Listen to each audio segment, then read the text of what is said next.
Houseman. Yeah, that's me. Houseman, Houseman. Yo, can I get them G's? Houseman, Houseman. You gotta give me the keys. Houseman, will I get as much as I can? Of course you will. Who am I? The Houseman.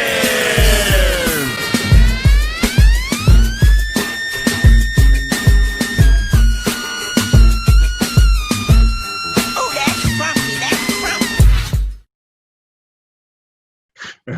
funky. I tell you, you better get one of the little kids of yours be sitting next to you. Oh, I do. I was yelling at him because he was still asleep, man. He was staying up late playing video games. I'm like, man, you know what time it is? Like, come on. I don't know about these kids. I don't know. Yeah. Good to go. You ready? All right, let's go. Oh, okay. All right. 3, 2, 1. This is Alvin B, the Houseman. I am here today with a special guest. Now, this gentleman, we have never met before. We actually have a mutual acquaintance. And I have to admit, I was really looking forward to doing this interview because I normally talk about real estate investing and everything that's involved in real estate investing and how to get started and all that. But this gentleman is kind of a hybrid between the two because he's actually a real estate agent, a real estate specialist, I was going to say. So I'd like to introduce my guest today, Stanton Lewis. Mr. Lewis, how you doing? I'm doing great. Thanks for having me on, Alvin. Good, cool. Thank you for coming on. I really appreciate it. Now, Stan, do you want me to call you Stanton or Stan? What do you prefer? I go by Stan because even my moniker is Stan, your realtor man. So okay, yeah, all right, cool. That'll be a lot easier to say because we'll remember that. I'll call you Stan, the realtor man. All right. So Stan, so tell me a little bit about yourself and your background, man. How'd you get going as a real estate agent? Because as I understand, this is kind of like your second career. Is that correct? That's right. That's right. You know, I sort of backed into it because I've always had an interest in real estate and specifically with residential real estate. But it turns out that when I was growing up, I was good at science and math. So eventually I decided in high school to become an engineer. And I then went to college, got my engineer degree, and I worked until some 34 years as an engineer until I retired. And once I retired, I fell back on this past interest I had in real estate, only because my wife got tired of me hanging around the house. And she said I was getting underfoot and changing too many things around the house. So she said, you got to do something. So I went out and I found out that, okay, let me try this other interest. I went out and took the test, passed it my first time, and the rest is history. And so now I consider myself a real estate professional. Okay, so Stan, tell me how you got started in the real estate business, because as I understand, this is actually your second career, right? Yeah, you're correct, Alvin. What I did, I sort of backed into this. When I was younger, I had an interest in real estate, specifically residential real estate, but I was also good at science and math. And eventually, when I got out of high school, I decided to pursue engineering. Now, I thought I wanted to be a structural engineer, but eventually, as I went through engineering, I became an environmental engineer. And I worked in that industry for 34 years until I retired. And then I came home and I acted like I was retired, and my wife got tired of me being underfoot. She was thinking I was doing too much around the house, not the things she wanted to do, just too many things that I wanted to do and change. So she said, you got to do something. So I fell back on my interests I had way back when I was a kid in real estate. I went out and studied and took the exam, and I passed the first time. I think the rest is history. Now I consider myself a real estate professional. Cool. Okay, cool. Now let me ask you this question, because you said that you wanted to be a structural engineer at first, but then you kind of fell into the environmental engineering. Is that a far deviation from what you would be doing, or any relation to the real estate field? Because obviously structural engineering is. Well, you know what? It's funny because environmental engineering takes care of, say, foundational stuff. You have to learn about soils. You need to learn about pollution. You need to learn about the structural properties of things like dams and retaining walls and things like that. So, and even pipes and water flow. So it actually is still tied together. I could still use the knowledge I received with my formal education, and I did still have to take some structural classes. So all of that stuff helps me to be a better realtor because I have an eye for, the things up, I say past the decorative stuff, past the fascia. I can see if a structure is sound. I can tell if the ground that is built on was developed correctly. And those are the kind of things, the strengths that I can bring into a relationship with a client when I'm helping them to decide if a house is a good purchase or not. Okay. And so you're the type of realtor that basically what you're saying is that you want to make sure that you bring somebody to a house that once they decide to make that purchase, that they're buying something that's actually going to retain its value over time, is what you're saying. Correct. If I'm representing the buyer, that's what I'm doing. Now, if I'm representing the seller, I'm telling them, well, these are possibly the issues you might run into, and you either have to fix them now or you have to disclose them to the next buyer so that they will come in as knowingly and then help them so that they won't be sued later on for some sort of problems that they might have. Okay. Either that or find an investor like me who'll just buy it kind of cheap, right? Well, you only buy it cheap. It still is a value, even though you're buying it cheap. You don't want to buy a lemon and right. into a house that cannot be fixed. Right, and that actually brings up a good point that because sometimes people think that they find a house, it might be abandoned or have some issues going on with it, that they might have found a good deal. But when they have a professional that's helping them, especially if they're just coming into the business and don't know anything, that's when they would want to turn to somebody like you. Is that correct? Yeah, the bottom line is that a home purchase is probably something that a typical person won't do, but maybe a couple times in their lifetime. But versus working with a professional that is in the industry, we know what we should and should not look for the long term, both the investment opportunity and also the integrity of the property. So that's why sometimes it's best to rely on the professional. And even if we don't have the expertise, we'll bring in other people into the deal that can give that kind of guidance and direction, so that you can feel confident in your decision. Right. Now, let's talk a little bit about the actual thing that you do, which is you help people find houses, correct? Correct. Okay. Now, go ahead. Oh, I'm going to say, yeah, so probably in our talk, I'm going to probably concentrate more on representing a buyer, that I actually have someone that is interested in finding a property, because it's sort of a different way that you represent either a buyer or a seller. But for buyers, my main focus is to make sure that I meet your needs, that I try to meet all your wants. I might even fill out your dreams, but the bottom line is that you are getting the best value and the best home that meets your needs, and also that you are secure in that decision, and that is a good decision for the long term for you. Okay, great. Now, why is it important for a person to buy a house in the first place? Why not just rent? I mean, in some places apartments are pretty affordable. There's some places where you might find that that a mobile home is more affordable, and you might want to rent that space. But why is it important for a person to buy a home, in your opinion? But also, more important, why did you decide to be the person to help people find homes? Okay. To answer your first question, it's all about your circumstances. If you are someone that's going to be living in an area for a while, you probably want to establish that as your neighborhood. Now, if you're renting, that is a possibility. You can possibly get into a long-term rental agreement, but just know that most rental agreements either on a month-to-month basis or they're on a year-to-year lease basis. So your landlord literally can kick you out after that lease is up or that year is up. They can just tell you, you got to move, and you have no choice. Once the lease or the agreement is finished, they have no obligation to renew it for you. But guess what? Normally they will renew it because they want your money. So they'll normally give you an increase in your rent in exchange for you staying in your home.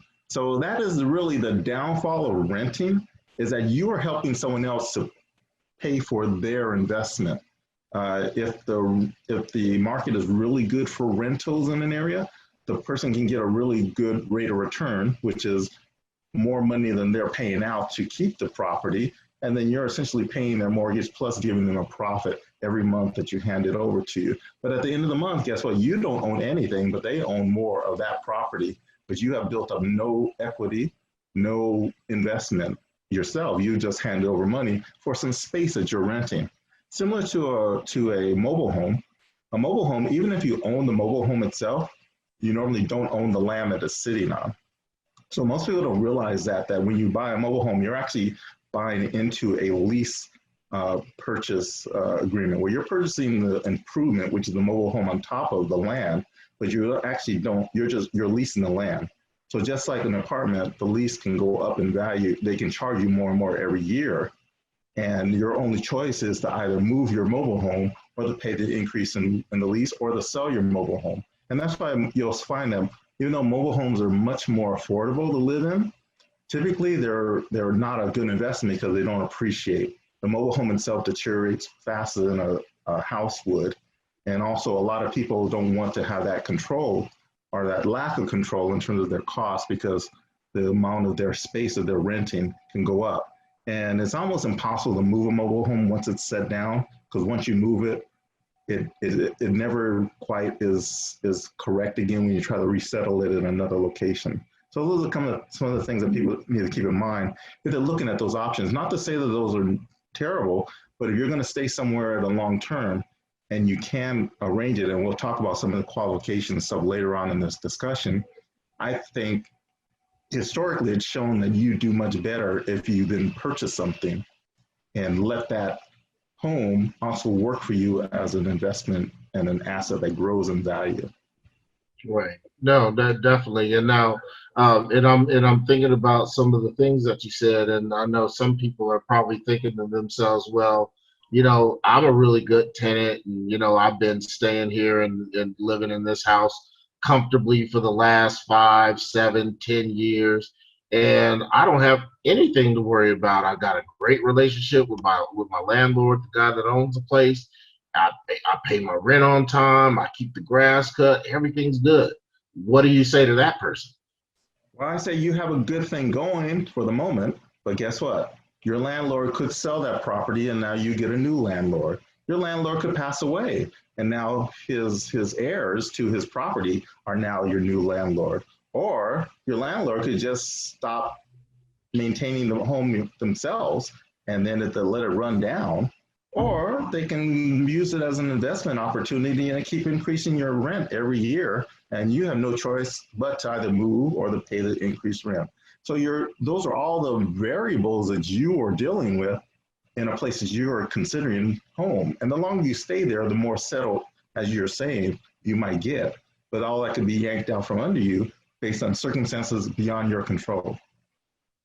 Right, yeah, definitely. And you know, and I once heard somebody, I either heard somebody say it or read somewhere that the truth of the matter is that the bigger the house you rent, the more money you actually save. So like if you're renting some 5,000 or the 7,000 square foot house, you're probably going to pay about what, 5,000, 4,000 a month, but that's compared to renting a 16 for paying what, $2,000 a month for a 1,300 square foot house, right? Correct. Yeah, so it's like it's house actually the less you pay per square footage is normally the case, is right. Right. So yeah, so it might be worth it if you like some big time baller like Puff Daddy, and you know you only need the house for a weekend or you know, or a month at a time or something like that, right? Yeah, and that's a whole different discussion when you're a business person or you're in entertainment. Sometimes when you rent those lavish things, you can actually write it off as a business expense. So it's not what a normal common working man can get away with, what those celebrities can get away with. Right, but we all want to live like celebrities, so you know we try to go for the gusto when we can, right? If you start off with real estate and do well, you actually can still live like a celebrity when you get older. You actually can. Okay, so let's get into that then. Like how can a guy, like a regular guy like me, or like some of the people that are watching this, you know, I was laid off from my job 10 years ago, and then, work has been kind of sporadic since then. That's actually how I got involved in real estate investing. But, there are guys out there that might, have jobs working at the warehouse or, working for Target or something like that, because not everybody comes from the professional ranks. I think I was kind of fortunate in my career background that's what I was doing. But what do you say to people who have just like an average job out there working at the warehouse, and how can they get a piece of the American dream and get involved in getting their own property and then turn that into some real estate investing type stuff? Okay. My first advice, and I'm not a financial advisor, but I've seen it work. It even worked in my own life, is that no matter what job you're working at, you should have the discipline to save 10% of your income. This is saving. This is not investing or anything. This is just saving. Set aside 10% of your income just as a savings. And if you can't afford 10% of what you're earning wherever you are right now, then you're already living above your means. And so you now have two choices. You have to decrease how much you spend, or you have to increase your income. So that's your only two choices. But you should have the discipline of saving 10% every paycheck, putting it aside, not to spend it, but to save it.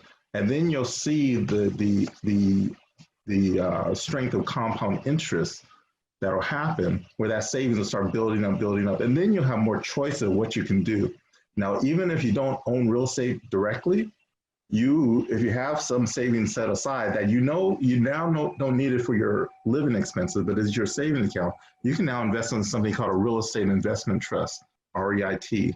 Those are conglomerations of different investors that pool their money together, and then that pool invests in real estate. And so that's how you can play in this game already before you're actually a direct owner.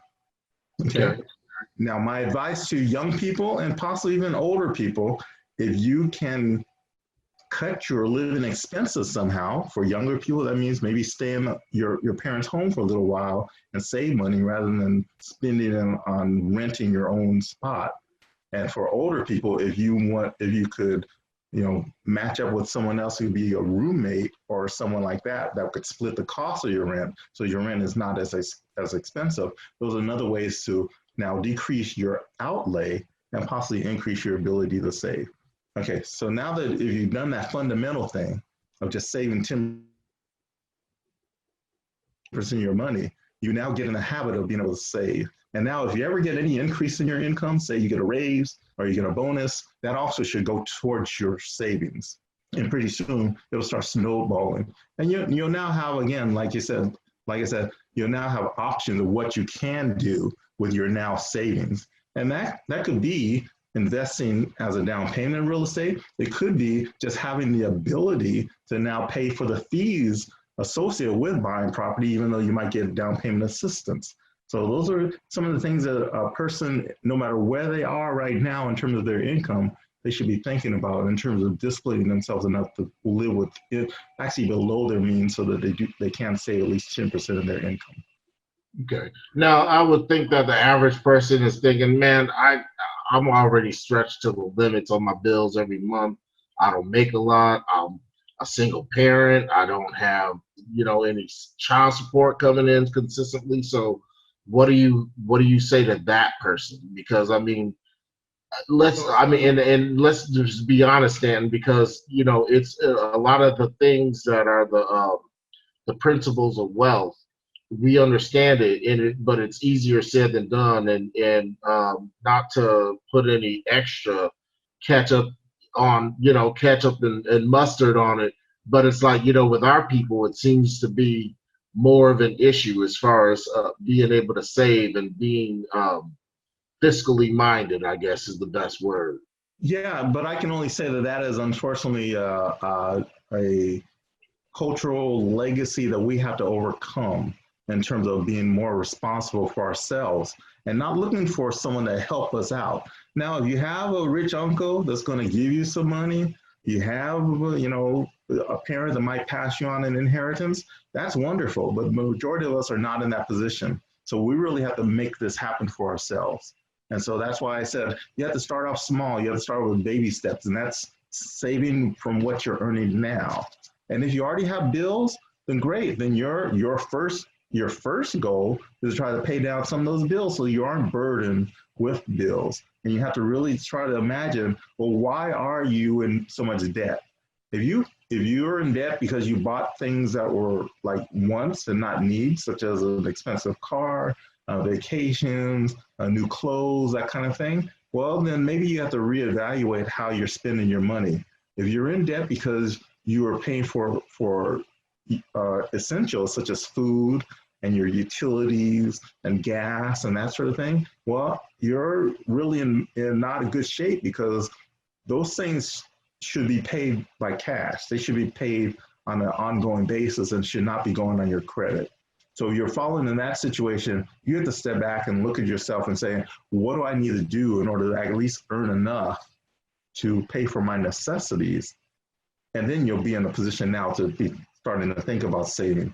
It's really difficult, even for, in my profession, to get people into down payment assistance programs and stuff, if you have bad credit or you have too much credit out there.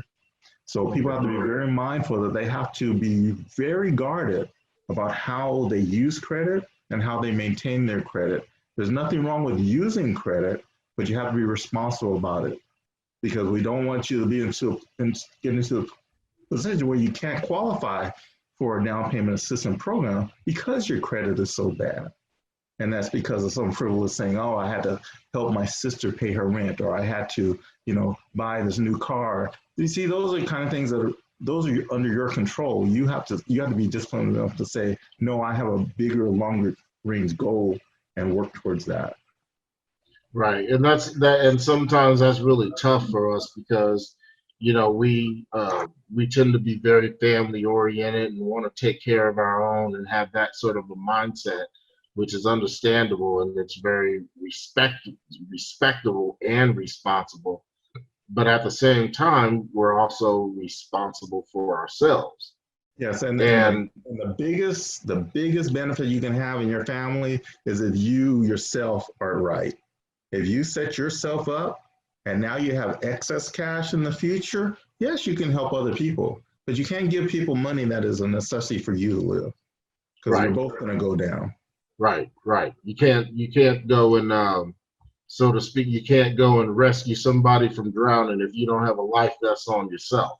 Wow, unless they might pull you down under too, and so right, exactly. So that's what tends to happen to us a lot, and it's not always the cousin or the sibling or or somebody like that. Sometimes it could be your own parents. Sometimes it could be an aunt or an uncle, and you don't like to see your parents suffer. Let's face it, none of us like to see our parents suffer, but yet sometimes our parents continue to make bad financial decisions well into their old age, and we're always trying to help bail them out, or get our spouses to help bail them out. Okay. So the one rule of thumb that everybody should follow, and I know I had to learn it the hard way too, you can't loan money to family. If you're going to give family members money, it has to be money that you're giving as a gift, and you're not expecting it to be paid back, because your relationship with your family is a lot more important than money. But if you lend your family money and you're expecting to pay it back, you're going to be sorely disappointed, and it's going to strain your relationship. So best to just lay that down as a rule up front and say, I'm not giving out any loans, but if I can afford to give you money, that's what I'll do. Right. That should be your rule within family members, because you don't treat your family like business partners. You're not going to sue them, and nobody else is going to feel good for you for prosecuting them for not paying you back. So Right. Well, I'll tell you what. Give it to your family members, and you can't afford to lend it either. Right. And you know what? And there was a time when I did when I did get into a little trouble, and I borrowed some money from family members. But when I paid them back a couple months later, I actually paid them back with interest, because I treated it just like as if I was doing a real estate deal. Okay. And and I told them, hey, look, when I get you back, I'll throw interest on top of it. I'm like, no, don't worry about it. Most of them ain't expected it back anyway. And so I paid them back with interest. And I was like, okay, so I know we good now. You know what I mean? So Alvin, you're a very unusual breed, because I have family members that they still haven't paid me back many years ago. well, the one thing that that I've learned by being an entrepreneur, and these are things that you learn as you get into the money game, and I think a lot of listeners would find this to be very interesting, is that the more you treat money with respect when you're out in the streets and you pay back your debt, and you see those guys out there with the Salvation Army cups, and you make sure you give them that, you tip your DoorDash guys and all those people, that stuff always comes back. It always comes back, and it comes back tenfold. It's true. You can get the aurora of generosity, and like you said, you will also benefit from that. But I just wanted to caution that I think we've all seen Judge Judy and Judge Maybelline shows, right? Oh yeah. Oh yeah. Get a contract, have it in writing, understanding what the terms are, so there's no misunderstanding down the line. Okay. Right. Well, you know what, we and it's something that we'll get into later on in another discussion about some of these loan deals that we do, and you know, because we issue promissory notes for some of the mobile home deals that we do, because like you said earlier, a mobile home is not necessarily something that you want to invest in like you would a house, because a mobile home doesn't hold equity and appreciate and all that stuff. So when you get a mobile home, the best thing you can do is turn around and sell it, but you sell it on owner financing, and then that way you're getting a check every month like you're getting paid rent, but it's not. Right. Yeah, no maintenance, no taxes, all that mess. Like you said, there's a lot of factors that go into that, but that's stuff that you learn when you get to a certain level of investing. And for most of the people, see you actually become the landowner that has the mobile home on it, then that'd be wonderful. That would be the place to be. That would be the real, yeah, the real deal to get involved into. So yeah, we'll look for some of those too. But yeah, for the most part, we just find them in the parks, just, you know, and then the you know, of course they have to pay the space fee, but there's a formula for that. Yeah, and unlike, you know, there's a lot of places in California that have mobile home parks that are existing, but I think it's a much more viable option in other states too, because you might be in a more rural situation where you don't have utilities out there, so it's much easier to put a manufactured home on a property than to build it, and because you have to have all the people with the skilled labor come out to your site to build it, versus a mobile home just comes in sections and it's just pieced together and put together. So, right.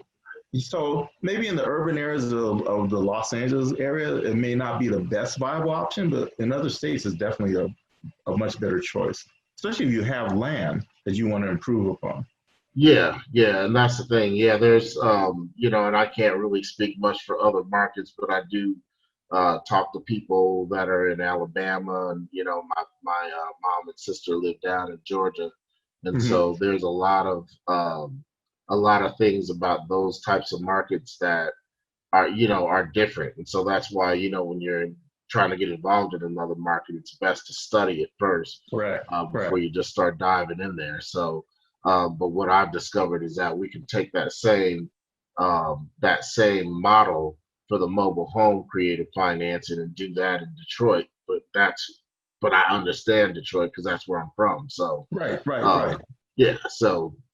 But anyway, so yeah, that's a whole nother discussion. But back to what we were talking about before. So with getting a house and preparing for getting a house, you were saying that best to save 10%, best to start looking at some of the things that you could do to either start saving money or making more money.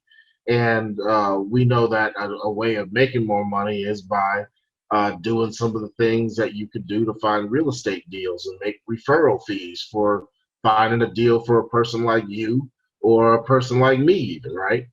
Right. Now, just to back up a little, because you had asked me earlier, how did I even end up in real estate also? So Yeah. I told you I had this interest when I was younger, and then I Uh-huh. was going to school. But even when I was going to school, I was going to school in Orange County, and they were really building a lot of residential development down there. So I would, just as a hobby, go visit these developments and watch them, see how they build homes, how they construct the homes, how they lay them out in the developments and stuff. But those homes, to me, seem like they're way out of reach. At that time, homes cost $150,000. And I said, oh my God, I'll never be able to afford a house at $150,000, right? Especially in Orange County, man. They ask way too much for Orange County. 150. Back in the day, homes in Los Angeles still selling for $100,000. So it was Right. 150,000 way down there in Orange County. So I said, this is way out of my league, right? So guess what? By the time I got out of college and I was now in the position of buying, it was like 10 years later, homes in Orange County were now selling for $300,000. And homes in Los Angeles are now selling for $150,000 to $200,000. So now I just was throwing my hands away. How can you keep up with that, right? Mm-hmm. But lo and behold, I did the same principle that I just talked about. I had diligently saved 10% of my salary. So 10 years later, and then I got married. Between my wife and I and our combined resources, we had enough for our down payment for our first house. And it was right during the first crash. So we were actually lucked out because homes, the price of homes were falling. So I was able to go out and we found the ugliest house in a very nice neighborhood, and we put in an offer and we reduced from the asking price 20% off. Plus we asked for the washer and dryer. But because the market was so bad and the house had sat in the market for over 60 days, I think at that point, they sold it to us. So we not only do we get a discount of 20% off the value of the house, but we also got the washer and dryer thrown in at the same time. So that's how I got into the game. My first house, it cost me $210,000. Okay. And so when you bought the house, so how much equity was in there when you bought it? Well, there was actually probably no equity in the house, but outside of what we put as our down payment, which we ended up putting up, I think we put up 10%, so it was about it cost about $25,000 to get into the house with both the down payment and the fees that were associated. You know, sometimes you have to pay additional fees as closing costs, such as advance payment on your taxes, title, escrow, those kind of fees. So all together, it costs about $25,000. But now we had an asset that we were controlling that was worth $215,000. See, so it's almost like we were investing $25,000, but we were going to get a return on an investment that was worth $215,000. So we were at the tail end of that downturn. So the house didn't go down anymore in value, but then we actually, I say about 5 years later, we were able to refinance it and actually remodel the house. And so I took that ugly duckling, I put a new porch on the front, put some shutters on the windows, put a new roof on it, put a new family room on it. I eventually sold it for 3 times the value of what I had bought it for. Wow. Okay. So that's the benefit of buying versus had I been renting that same house 10 years later, I would have still been renting that same house and had nothing to show for it. But here I am, 10 years later, having used the money that the house itself had appreciated with, I took out another loan, got money out of the house, improved it, and then it tripled in value. Okay. So basically you're saying that you started off with just $25,000, and that $25,000 ended up being what, about 700,000 10 years later? So 10 years later, it turned out to be a profit of about $400,000. Wow. Okay. So that's the a little less than $600,000. Okay, because a house sold for $600,000, you say. Right. Okay, right. minus the $200,000 balance on the loan. Correct. Okay. Gotcha. Okay, and so just to make sure that everybody is clear about that, this is the power of real estate and leveraging your money for real estate, because when you take a little bit of money and you buy a piece of real estate, that little bit of money now suddenly becomes a lot of money. It's Now, called leveraging an asset, correct? and now, but that a lot of money wasn't a lot of money right at the beginning, because that was debt that you had acquired, right? Yes, You I had acquired had a loan. debt. I had debt because I had a loan, but in addition to paying down that debt, guess what? I got a tax deduction too. So because we were in a high tax bracket, it's almost like the government giving me a 30% rebate on my payments based on the taxes I was now saving based on my tax return, being able to deduct the interest that I was paying on this house note. Okay, so that's another benefit of being a homeowner in America, Yes. capitalist country, which is set up with capitalist laws, so that when you engage in capitalism, you benefit, right? They encourage it, and you benefit by they make it cheaper for you to go that route versus another route. Correct. Right. So these are the things that that we have to start understanding about how the system works and how money works in the system, so that we can start taking advantage of the system. Now, you just simply worked the system. You just did what you needed to do, and it was really relatively simple. I mean, would you agree? Yeah, and let me just let you know also, I look back now to see what my old house was worth now, today. And that same house that I bought for $215,000, and say about 25 years ago, is now worth $770,000. So it appreciated another 170, 150, 170? No, enough, yeah, about another $170,000 more. In how many years since you sold it? And so that's been 13 years now. 13 years. Okay. Yeah. So we could say you sold it really right at the perfect time. But still, the people that bought it from me haven't lost money either. And they're still making money. Yeah. So so basically, again, the power of real estate. You took 25,000, you bought an asset, you lived in the asset, so you got to use it. You got to raise your kids there. They had stability. Yes. And that's the first thing that you talked about, is having stability. You didn't have to worry about somebody else making the decision for you as to whether or not you got to live there for the next 10 years or not, right? Correct. Okay. Correct. So knowing that it was just really up to you to just make the payment every month. I mean, and having just come from renting, what kind of feeling did that give you? Oh, I knew that I was benefiting, because by that point, I was renting a place that pretty much the same amount that I was paying in rent, I ended up paying about the same amount in my house payment, including insurance and principal and interest. So by the time I ended up, my last rental payment, I think I was paying for a 2-bedroom house in Pasadena, or 2-bedroom apartment in Pasadena. It was like $1,800 a month. And then when I moved into the house, my house payment itself was at $2,200. So and then that was when interest rates were up, like, I think close to 10%. So you were so what was your interest rate then? 10%. Your interest rate was 10%, really? I thought I got a good rate at that point. Really? No kidding. Yeah, that was right after the whole inflationary period where interest rates got up to under cost. I tell you, it's from my age.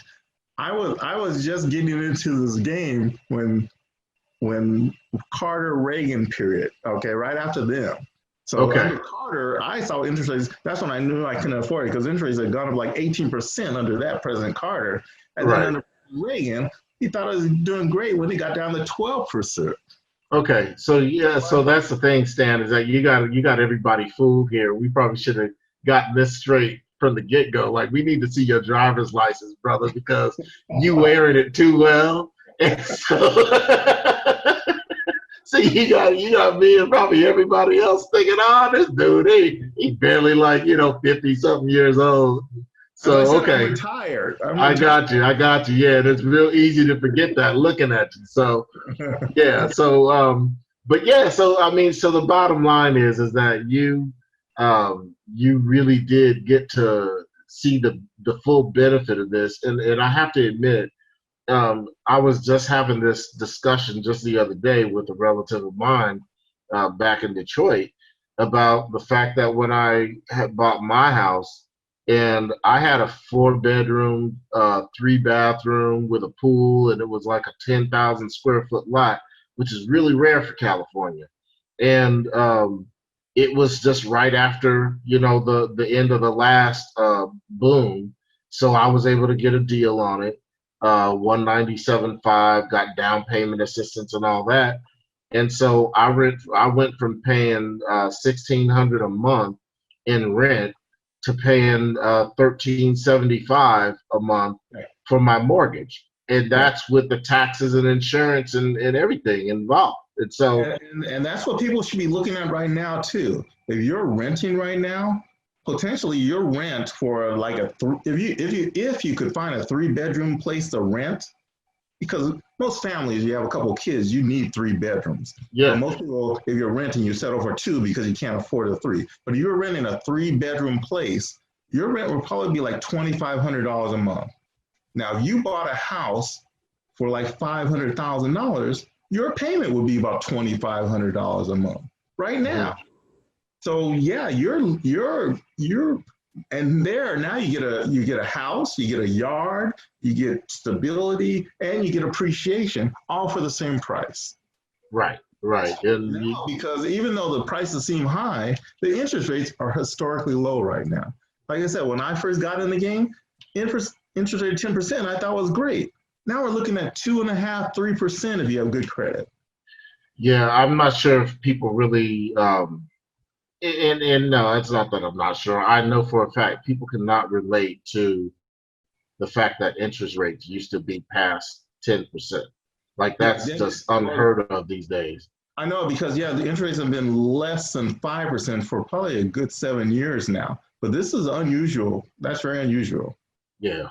So when I got my house, I locked in, I think it was 525 at the time, and that was still considered going up at the time. So, but yeah, that's the other thing about money that people have to understand. It's like the interest rate. When we talk about the interest rate, what we're really talking about is the price of borrowing money. Correct. And how much the Federal Reserve says that the cost of money should be. And that's determined by the Federal Reserve Chairman, which is a lot of complicated stuff. But but the bottom line is that it costs money to borrow money. And the funny thing about that is that the money that it costs to borrow the money is not even in the system yet.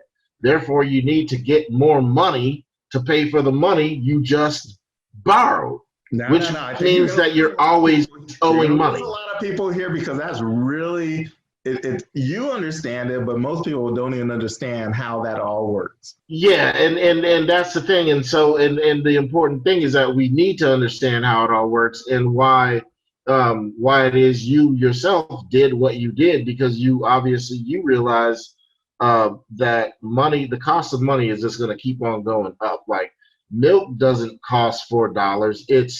It's the value of money that makes milk $4.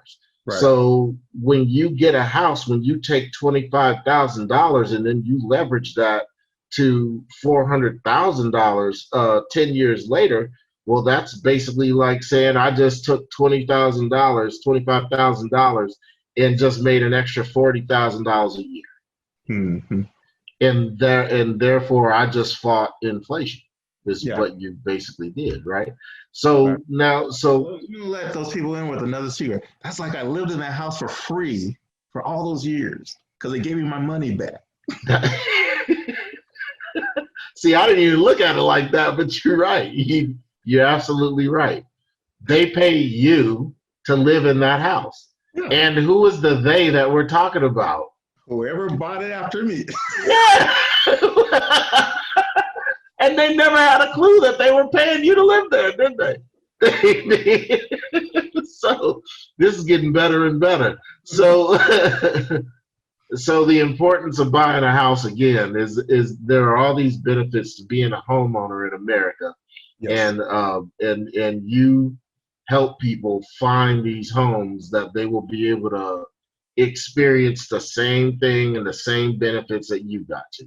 Yeah, let me just tell you that the biggest benefit I can bring to folks that are out there that might be listening to this is that one, first as a buyer, I would have first a consultation with you. I need to find out where are you right now, what are your needs, what are your wants, and what are your dreams. So that's the first discussion I'm going to have with you. I need to see if you have an idea of what you want and where you want to live and stuff. Then the second point is I then direct you in the right direction to get pre-qualified. This actually is right now we're in, because of low interest rates and the COVID and everything, there's less inventory of homes out there. So there's typically multiple buyers that want to buy homes that are in good condition that people want to move into. Not necessarily the investment homes that you were talking about where they might be run down and need a lot of work, but these are homes that probably you can just turn the key and walk in and you probably live there. Okay. Now, let me ask you this question real quick, Stanton. What do you mean when you say pre-qualify? Okay, so pre-qualified means that you actually talk with a lender, you give them your information, or give them access to your information, such as what your income is, your bank statements, and also they run a credit check on you. They then go through a process called desktop underwriting, or called DU, where they put in your information into a computer. The computer actually tells them whether or not, based on which lenders they work with, whether or not you qualify for the different loans. It also depends on your credit rating, your FICO score. So based on that, they can then tell you, based on your income, based on how much money you're bringing to the deal, and based on your credit rating, how much home you can afford. So now it's your decision as a buyer to decide, am I going to try to max out and try to go for the most loan that I can get, or do I go with a loan that I feel comfortable with? So that's a different decision.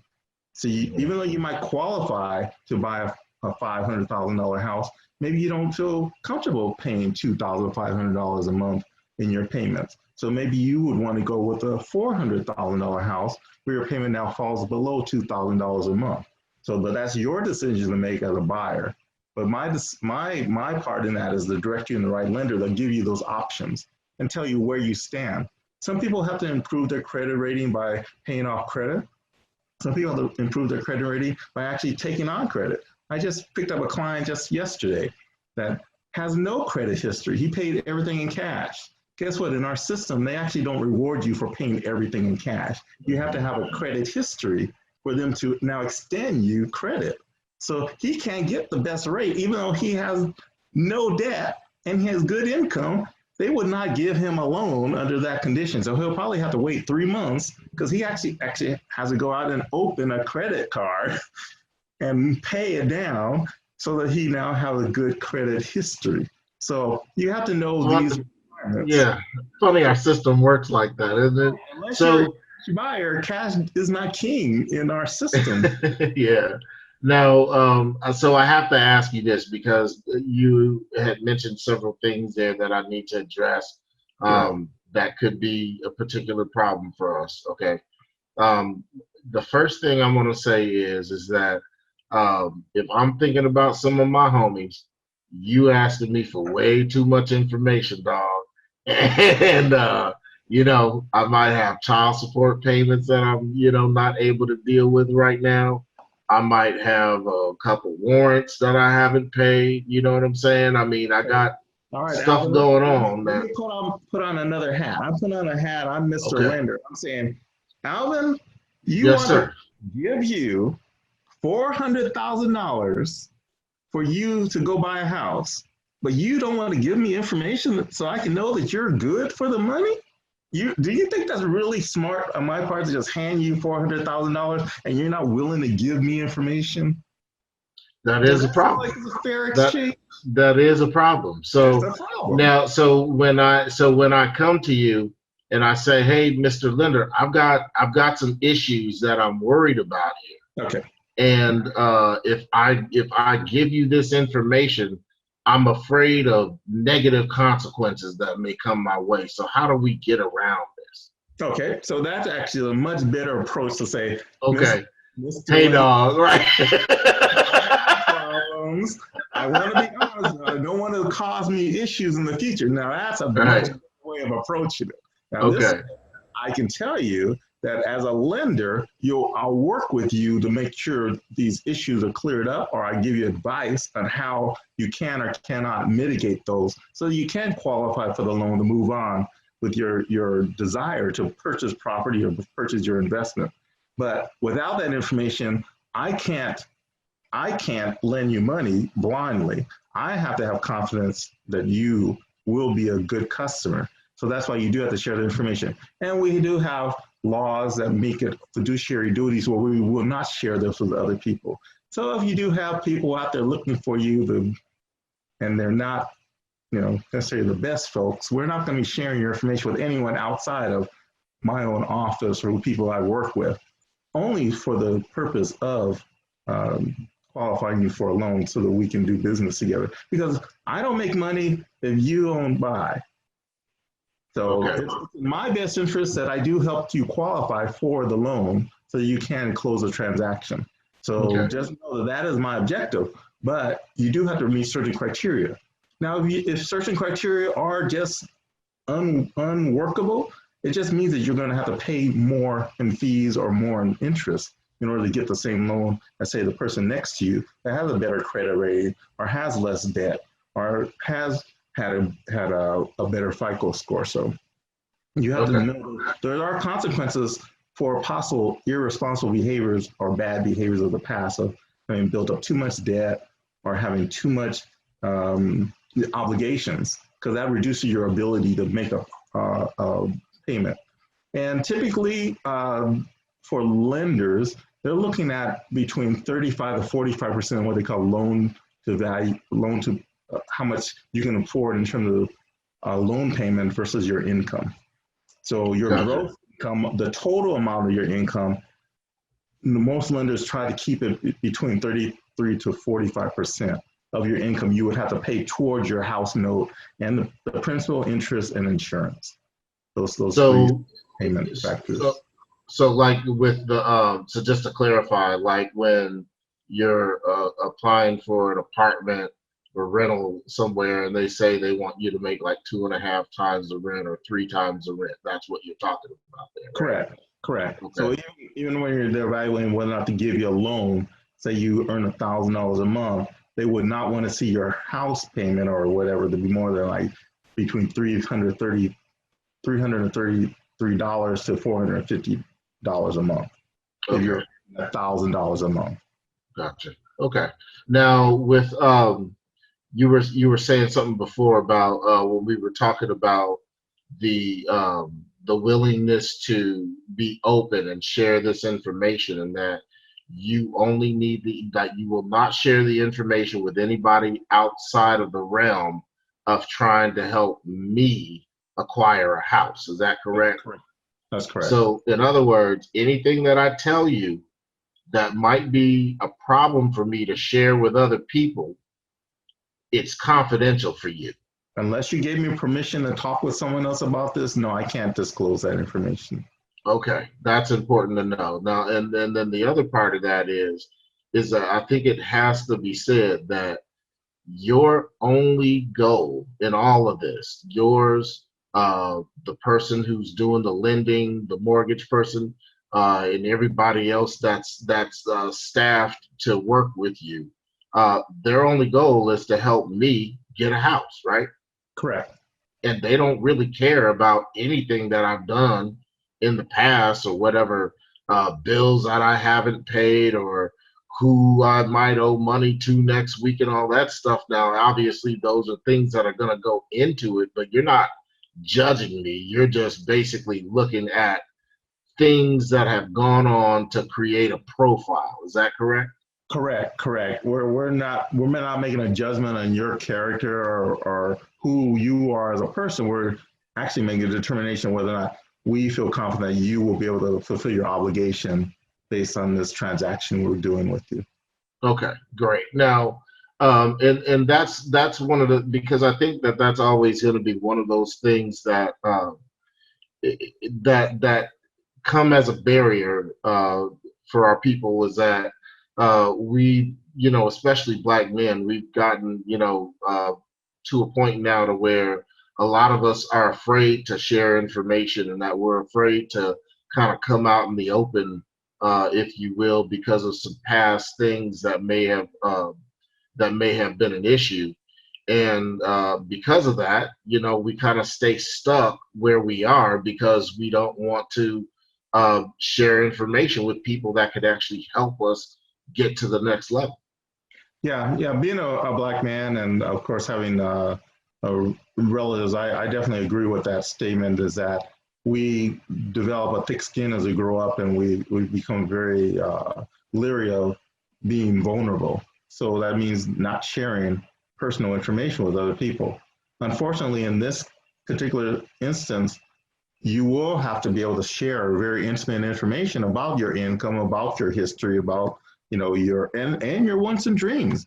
You know what? A lot of folks never even give a thought to what they actually want. They're just living day to day versus really setting goals for themselves. And if you don't set a goal for yourself, then you'll never reach it because you could be swayed one way or the other because you don't have anything to measure your progress against.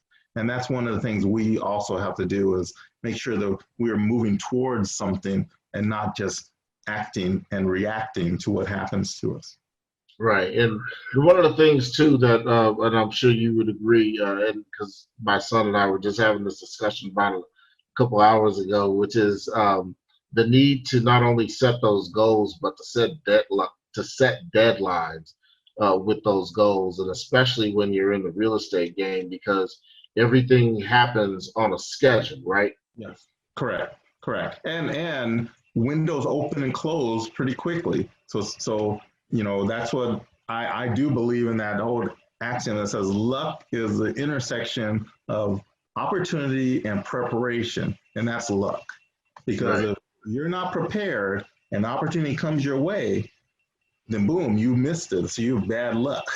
But if you're prepared and the opportunity comes your way, boom, you can act on it, and then you're a very lucky man. All right.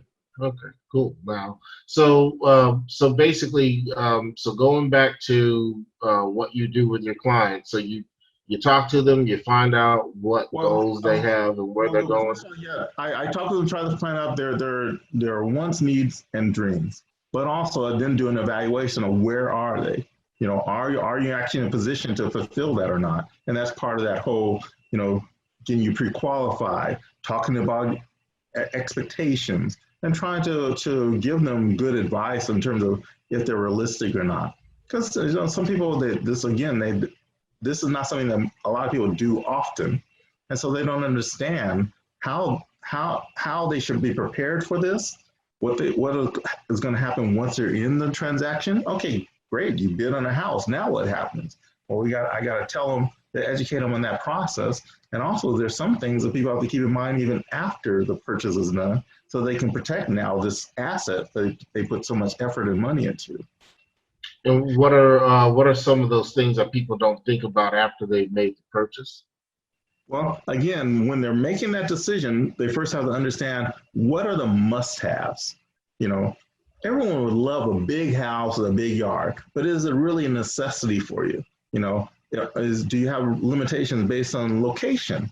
Do you have to be close to your job? Do you want to be near your relatives? Do you have school issues that you want to make sure your kids are in a certain school district? Do you have relatives nearby? Do you have church obligations that you don't want to be too far out of? Do you want to live in a community with folks that are like-minded like you? Or do you want to live in a rural community away from the population centers? All these things have to be decided up front before you now start narrowing down on what neighborhood and what location do you want. Now, once you're looking with a realtor, your realtor should be asking these kind of probing questions so that they actually do some pre-screening for you. And a good realtor will give you options. These are the homes that I find for us to go look at versus just go and looking at any home and deciding on the fly. You should already have your criteria understood before you even go out looking for a home. Now, it's great. There's a lot of technology out there that lets you look for yourself. You can look on Zillow, you look at Redfin, all those kind of things. The only problem with those kind of things is that they're not accurate. Sometimes they're showing you homes that have already been sold. Sometimes they show you homes that aren't described correctly, or the pictures aren't accurate. or the neighborhood is really bad, but the house looks great. So a realtor can find out all that background information and help you steer away from wasting your time looking at those kinds of things that actually might be deal breakers for you. So once you work with your realtor, narrow down the homes, now it's a matter of, okay, now we got to put in our offer. So your realtor will help you in negotiating the best offer for you. Or maybe they can reduce the price of the house. Or maybe they can give you money back to help you with closing costs. Or maybe they can do a repair for you. You might find out the house looks perfect, but the carpet, you can't stand it. Well, guess what? The seller might actually change that out for you in order to close the deal. So your realtor can negotiate these kind of terms for you so you can get your house in the condition that you want when you move in. When you go through purchase of a residential house, there's also these things called contingencies that you have to watch out for. And the contingencies are just things that have to happen before the deal can be completed. One of the things is that most people don't know that when you put in an offer and you say, I'm going to give you so much money up front to secure this house, you have to pay that money within 3 days after the offer has been accepted. That's called earnest money. It's not your full down payment, but it's enough of money to show the buyer that you're serious about buying the house. So typically that's between 1% to 3% of the purchase offer price that you have to come up front within 3 days and put that into what they call escrow. And escrow is a process that they hold the money from all the parties, and then at the end of the transaction, they disperse it to the various entities that get the proceeds out of the new loan or the money that goes into the deal. But as you go through the purchase process, you have to do things like you have to call for an inspector to come out, make sure the integrity of the house is good, or there are any problems. You have to have the house appraised. Is it worth the amount of money that you're offering? These are things that if you find that you're not satisfied with the inspection, or the owner will not accept fixing certain things about the house, you have a certain amount of time based on that contingency to step back and say, I'm not going to go forward with the deal, and you're not going to lose any money. But all these things are timed, and they have to go in a sequence. And so your realtor is the one that keeps track of all this stuff and make sure that all these deadlines are met. You also have to have time to get your loan together. Okay, say you've already been pre-approved, but your loan processor hasn't actually put your loan into what they call underwriting, where the person that actually is going to, the investors that are going to give the money to fund the loan, they have a certain amount of people that actually just look at whether or not you met the criteria. Was your income what you stated what it was? Do you have the monies available for the down payment? They look at your credit history, your work history, and that kind of stuff. So all of these kind of factors are all going on at the same time. And your realtor as a professional is helping keep track and keeping these things moving forward so you don't get snagged up and possibly either lose a deal or get caught in a deal that's not worth it. Now, I would think the average person that especially hasn't been exposed to doing a real estate transaction of this nature before, which is a lot of people,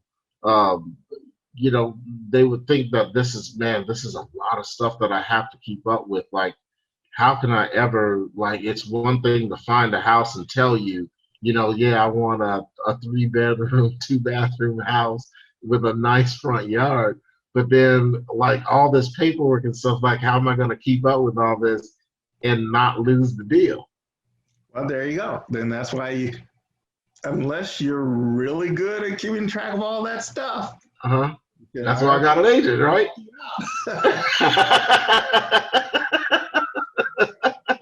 And there you go. So, now we haven't even gotten to talking about all the various ways you can now finance this house. You can be getting some of the money as a gift. You can get some of the money as a co-signer could be on the house. You can get money from FHA financing, Veterans Affairs, VA financing. You get it from conventional loans. I mean, there's all these different ways that you can actually now get people to give you money in order to purchase this property. Okay, let's talk about that a little bit, because I think we covered the importance of the benefits of getting a house or why somebody should get a house. Okay, how can you help me get the house? You had mentioned before something about down payment assistance. I brought it up. You brought it up.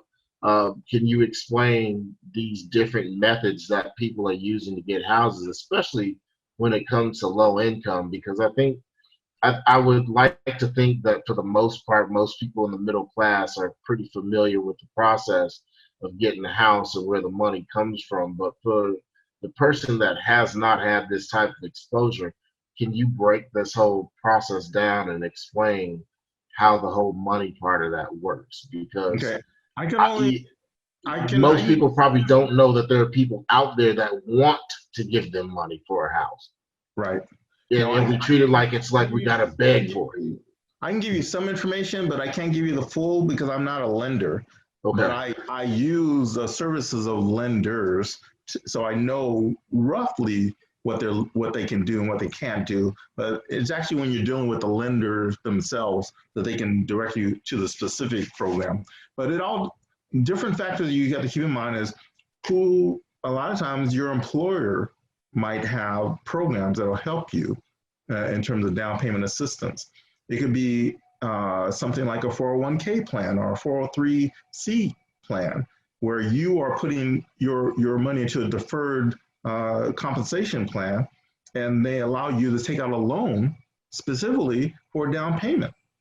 And so that's money that you have set aside that is now tax-free, and you take a loan out, and it doesn't count against your credit, and it also comes out and you aren't taxing the money that comes out of the account if you use it for a down payment on your home. So that's one thing that might be available through your employer.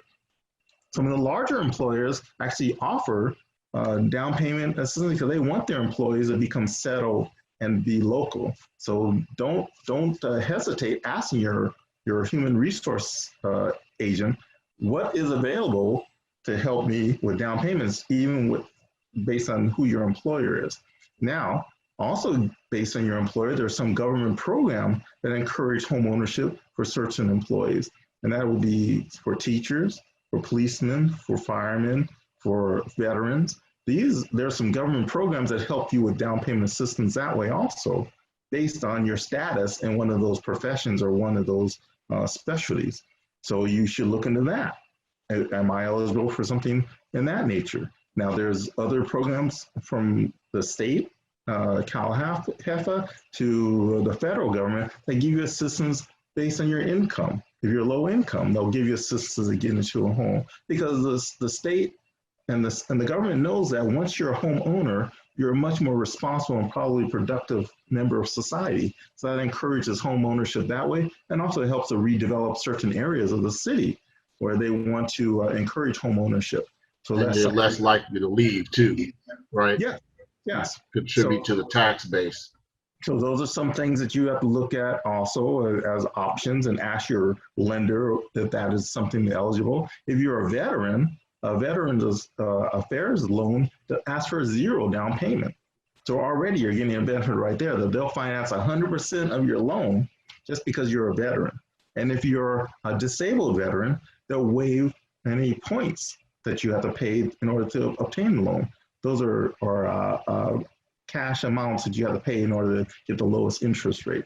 So those are things that veterans have that are available to them. So all of these kind of programs are available, but you should not be shy and knowing certain things about your condition, and then presenting those to the lender that you're working with so that they can see whether or not you're eligible for any one of these programs to help you to get over that hump of having a down payment to get into a home purchase.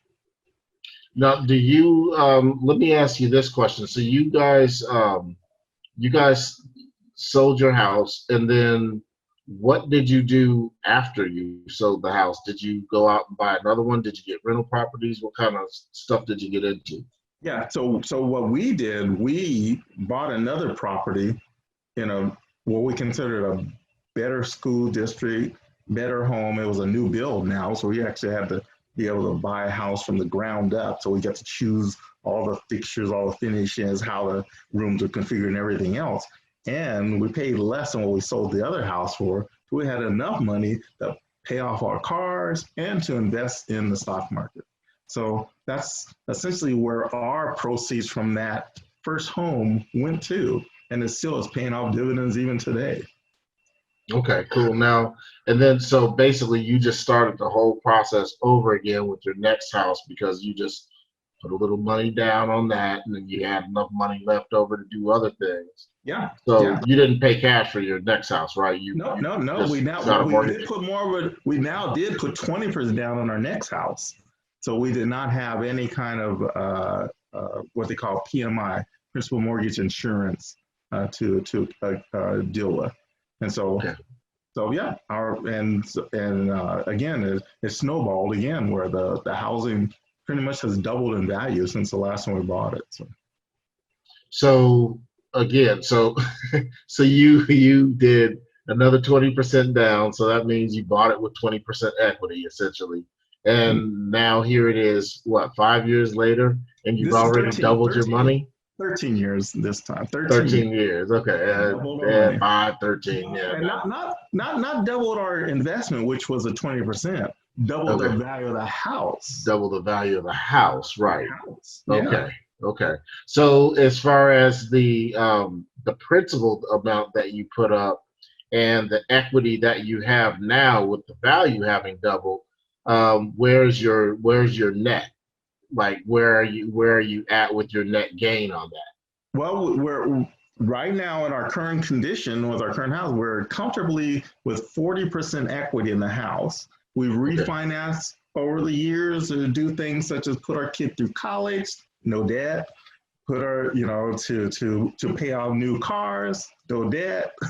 I mean, it's just, it's made our life a lot comfortable. It allowed me to retire at age 55. Come on.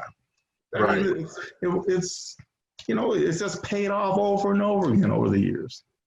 So because you intelligently invested, you didn't even go outside of investing in non-owner occupied property. You just basically invested in yourself, in your own house.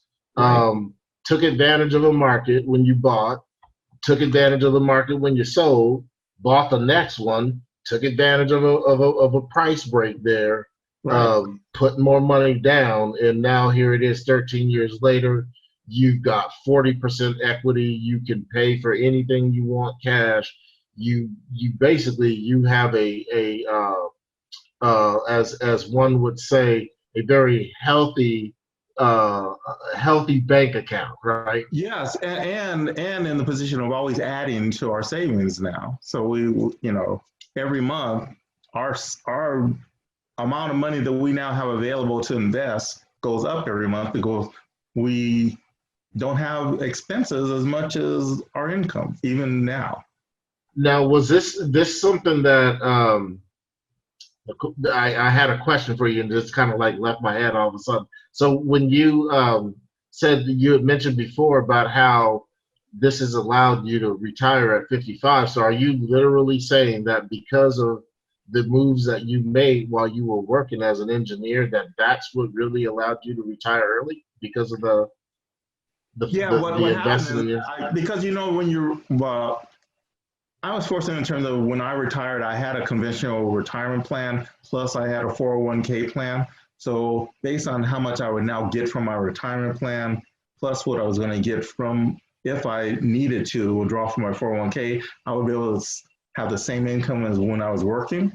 So that made it possible. But then now knowing that I had a fixed payment on my house and I had this equity if necessary to pay for things such as I still have minor kids in college, that these were possibilities, and I didn't have to no longer work at a 9-to-5 job anymore. And so that's why it was just it was now a choice.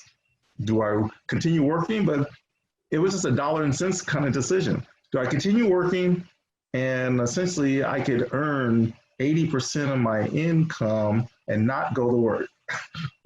I mean, so it didn't make any sense to continue working. Tough decision, right? And for 20% of my salary and having to commute like 60 miles every day. So right, which is kind of like, in a way, it's kind of like how I talk to people about deals sometimes, because it's like, okay, what is it worth to you to not have to deal with the commute every day?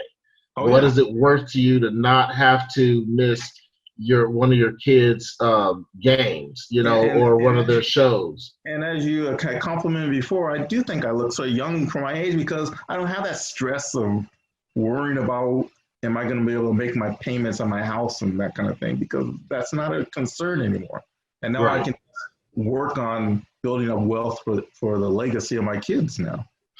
Right, and helping other people get their legacy going so they can build up wealth too, Correct. obviously. Correct. And it's always good to get, and this is one of the basic principles we have when it comes to investing, is that you work with people who are doing the things that you want to be doing. You don't go to a dentist and ask him to give you a chiropractic adjustment, right? So when I want to find a house and I want to build wealth for myself, I go to a real estate agent who's already done it successfully and Correct. can actually tell me step by step how you did that. So now let's kind of tie this into to the whole real estate aspect of it. But before we even get into that, let's just talk about you for a minute, because you talked about your background as an engineer, but who's Stan? Who is Stan Lewis? Where are you from? How did you come to be where you are right now, living in Rancho Cucamonga in a nice, comfortable house? So, who's your family and where are you guys from? And actually, it's really good that you're asking, because a lot of people look at you where you are right now and think, "Oh, your life must have been easy. That everything was handed to you and stuff." And that's not always the case. My background is I did grow up in Los Angeles. I'm born and raised here. As I mentioned to you off air, is that I'm third generation. So both my grandparents, my parents, and now me, we all grew up here in California. Now my kids are growing up in California. So we're sort of an oddity in that case, because usually most people are just here. They either just moved here or they're one generation away from having come from somewhere else. But my family eventually did come from areas such as Florida and down in Oklahoma and Louisiana, and they ended up out here to the West Coast for various reasons. I joked with you before when we had a private discussion that my one family followed the railroads as it developed and came west, and they eventually ended up here in California. The other family, half of my family, had to flee out of Florida because they were given an ultimatum that they weren't welcome to stay there any longer, and literally they had to pack up overnight and run out of there, and they ended up in Oregon, but eventually they ended up down here, and then that's how the Lewis line ended up down here in Southern California. Although I do have relatives in different parts of the country, and now myself, I'm one of 9 kids, but I'm at the tail end of those large families like that. So I had 9 kids. I'm number 8 in all this family of 9. And considering how much of a strain that would be, even on if people can imagine having that many kids, imagine how my mother lost my father when I was only 12 years old. Oh, wow. She was widowed because my father had a brain tumor and he died. And so now my mom still had, out of the 9, she still had 8 of us at home. And, that's a very difficult situation. But guess what? My father was smart enough to have put together money to have an annuity to help support her as she kept our family together. And his mother had the fortitude to have invested in a house that wasn't much of a house. It was only a 3-bedroom house in Los Angeles, but it was enough to now take all of us in. And she owned it outright. So we didn't have a house note. Plus we had income from my father's annuity that helped us sustain us. There's no landlord saying, "Oh, you can't have this many people staying in here, and I need to charge you more rent because you brought your grandkids here." Okay. Right. And the benefit of that also is that my mother and father had instilled in us the sense of taking care of each other. So my older brother and sister, I have handed to them. They stepped in also, and as they grew of age, they got jobs and they helped support us younger kids. And I'm very proud to say that all 9 of us kids ended up being college educated. So, all this stuff is just really the values that our parents had instilled in us early on that still stay with us to this day. I still, with my boys, I have 3 boys, I have experienced and taught them things that I learned from my father. Even though I lost him when I was 12, he still had that big of an impact on me. Right. That I still had lessons to teach my boys from what he had taught me. But I also saw that there was a gap in some information I did not get from him because he did leave me when I was so young, that I made sure that my boys did not miss out on. And those are some things as avoiding gangs, making sure that you're independent in your thinking, and also that they're respectful women, which I think a lot of our young men miss those lessons as they grow up because they don't have the male figure in their life. Luckily, I had uncles and my older brother that helped me guide me through some of those difficult times in my life, though.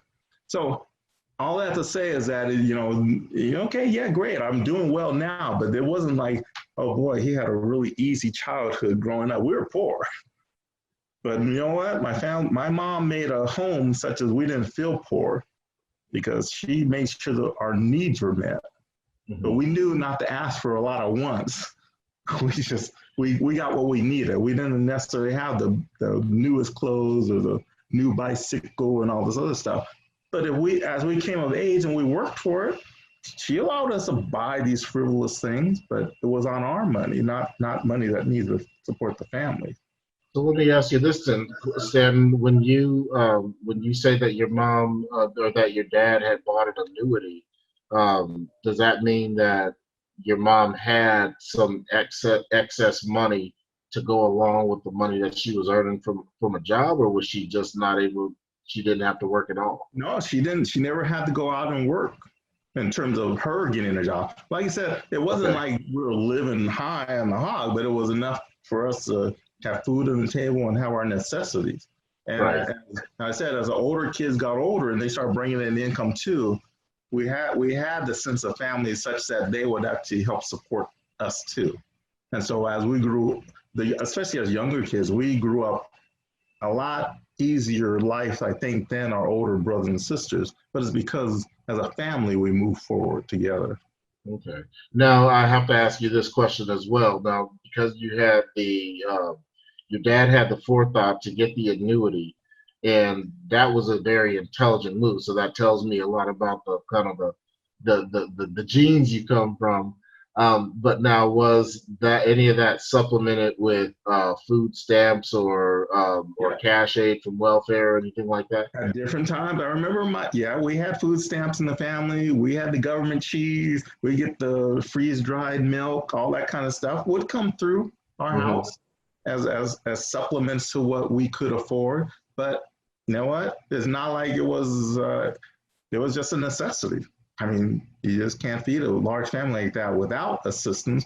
But I know that on my own, I probably paid back into the system a lot more than we ever took out. Mm-hmm. Now, when you say that, what do you mean exactly? So just based on some of the examples of the transactions I've talked about in the past, plus the monies that I earned as an engineer and paying in taxes, I think I've contributed even individually more than my family collectively ever accepted out of the government. But I think we did it right in terms of we did use what assistance we got to help us to survive and to move forward versus not just taking and never, getting in a position of being contributors. Right. Now, and I think that's one of the biggest misconceptions about people on welfare, because so many times you do see the stories of the people that are taking advantage of the system, or that people will always be on the system and keep having kids. But for you and for me personally, because I've been on assistance before, there's a lot of people out there who get government assistance to actually get back on their feet, or to actually raise their kids so that their kids could grow up to be contributing members of society, such as you and your brothers. And I do believe that there should be a system so people don't get destitute, but also that you can't accept that as as the only station in life you can ever be in. You can improve yourself, and you can keep, doing well beyond just accepting, government assistance. So Right. that's my own personal belief, is that there is a need for systems to help people that for reasons beyond their control, they might need assistance, but it doesn't necessarily mean that it has to be permanent. It should be Right. things. And I could honestly tell you that, and tell me if you agree with this or not, but if we were taught some of these principles of money and investing in school, then a lot of us probably would never end up on welfare in the first place. Yeah, but it's also on a different subject, but it also comes down to exposure too, because I know that for myself, because my older brothers and sisters have went to college and I saw it was possible. To me, it was just like a given that I would go to college. But I saw some of my friends that did not have that kind of exposure, and so their main goal was just to get out of high school and then get a job. Versus my goal was, I'm looking past high school and going to college. And that was one of the benefits of being poor, is that college became almost free to me because I was able to get financial aid and assistance in addition to getting academic scholarships. So I came out of my college education with debt free, which is, it might be harder to do now because college costs so much more, but it is still a goal that you should try to achieve, is that you take on as little debt as possible as you get through education. Like Right. even my youngest son now, we had that talk, and because his grades weren't, I had 3 boys, so 2 of my boys went straight through college. They had great grades, so they were able to get scholarships, plus we supplemented with our own monies. The youngest boy, he didn't do that great in high school. So we had that talk, we said, we don't feel confident trying to send you to a 4-year university when you haven't really shown that you're responsible in high school to get grades. So you have to go to junior college route, and if you do well enough, it will allow you to transfer to the 4-year university. And that exactly was the right path for him, because he matured in those next 2 years in junior college. And yes, got accepted to a 4-year university and going on to get his degree next year. So Cool. Now, and with the scholarship and grants and all that stuff. that's right. But he Okay. needed that those 2 years to us. He's just a different kind of kid. So he had a different path than his brothers did in terms of being prepared to go to college right out of high school. Well, at least he's going to. So I'm having that discussion myself these days. But I think the one thing that we don't want to ever do is misconstrue the importance of going to college. And even if you have to get the financial aid like you and I did, obviously when you were going to school, young man, college cost a little bit less than it did when I was going to school. But the key thing also for people, if they really know that college is not their game, don't overlook going into one of the trades too. I mean, plumbers, electricians, carpenters, they earn great money. But you Right. still have to put in your mind that you're going to be serious about whatever profession you're going into. Right, absolutely. And one of the things that people never really take into consideration either is just the fact that even when we talk to them about a profession and earning money, earning money through a hard day's work, that even if you don't want to become a full-time investor and that's the route that you go, you still have to understand how money works and how to invest it, because Correct. it's always going to be an essential part of your life. So just like when you, using the example of buying the house and all you put up was $25,000.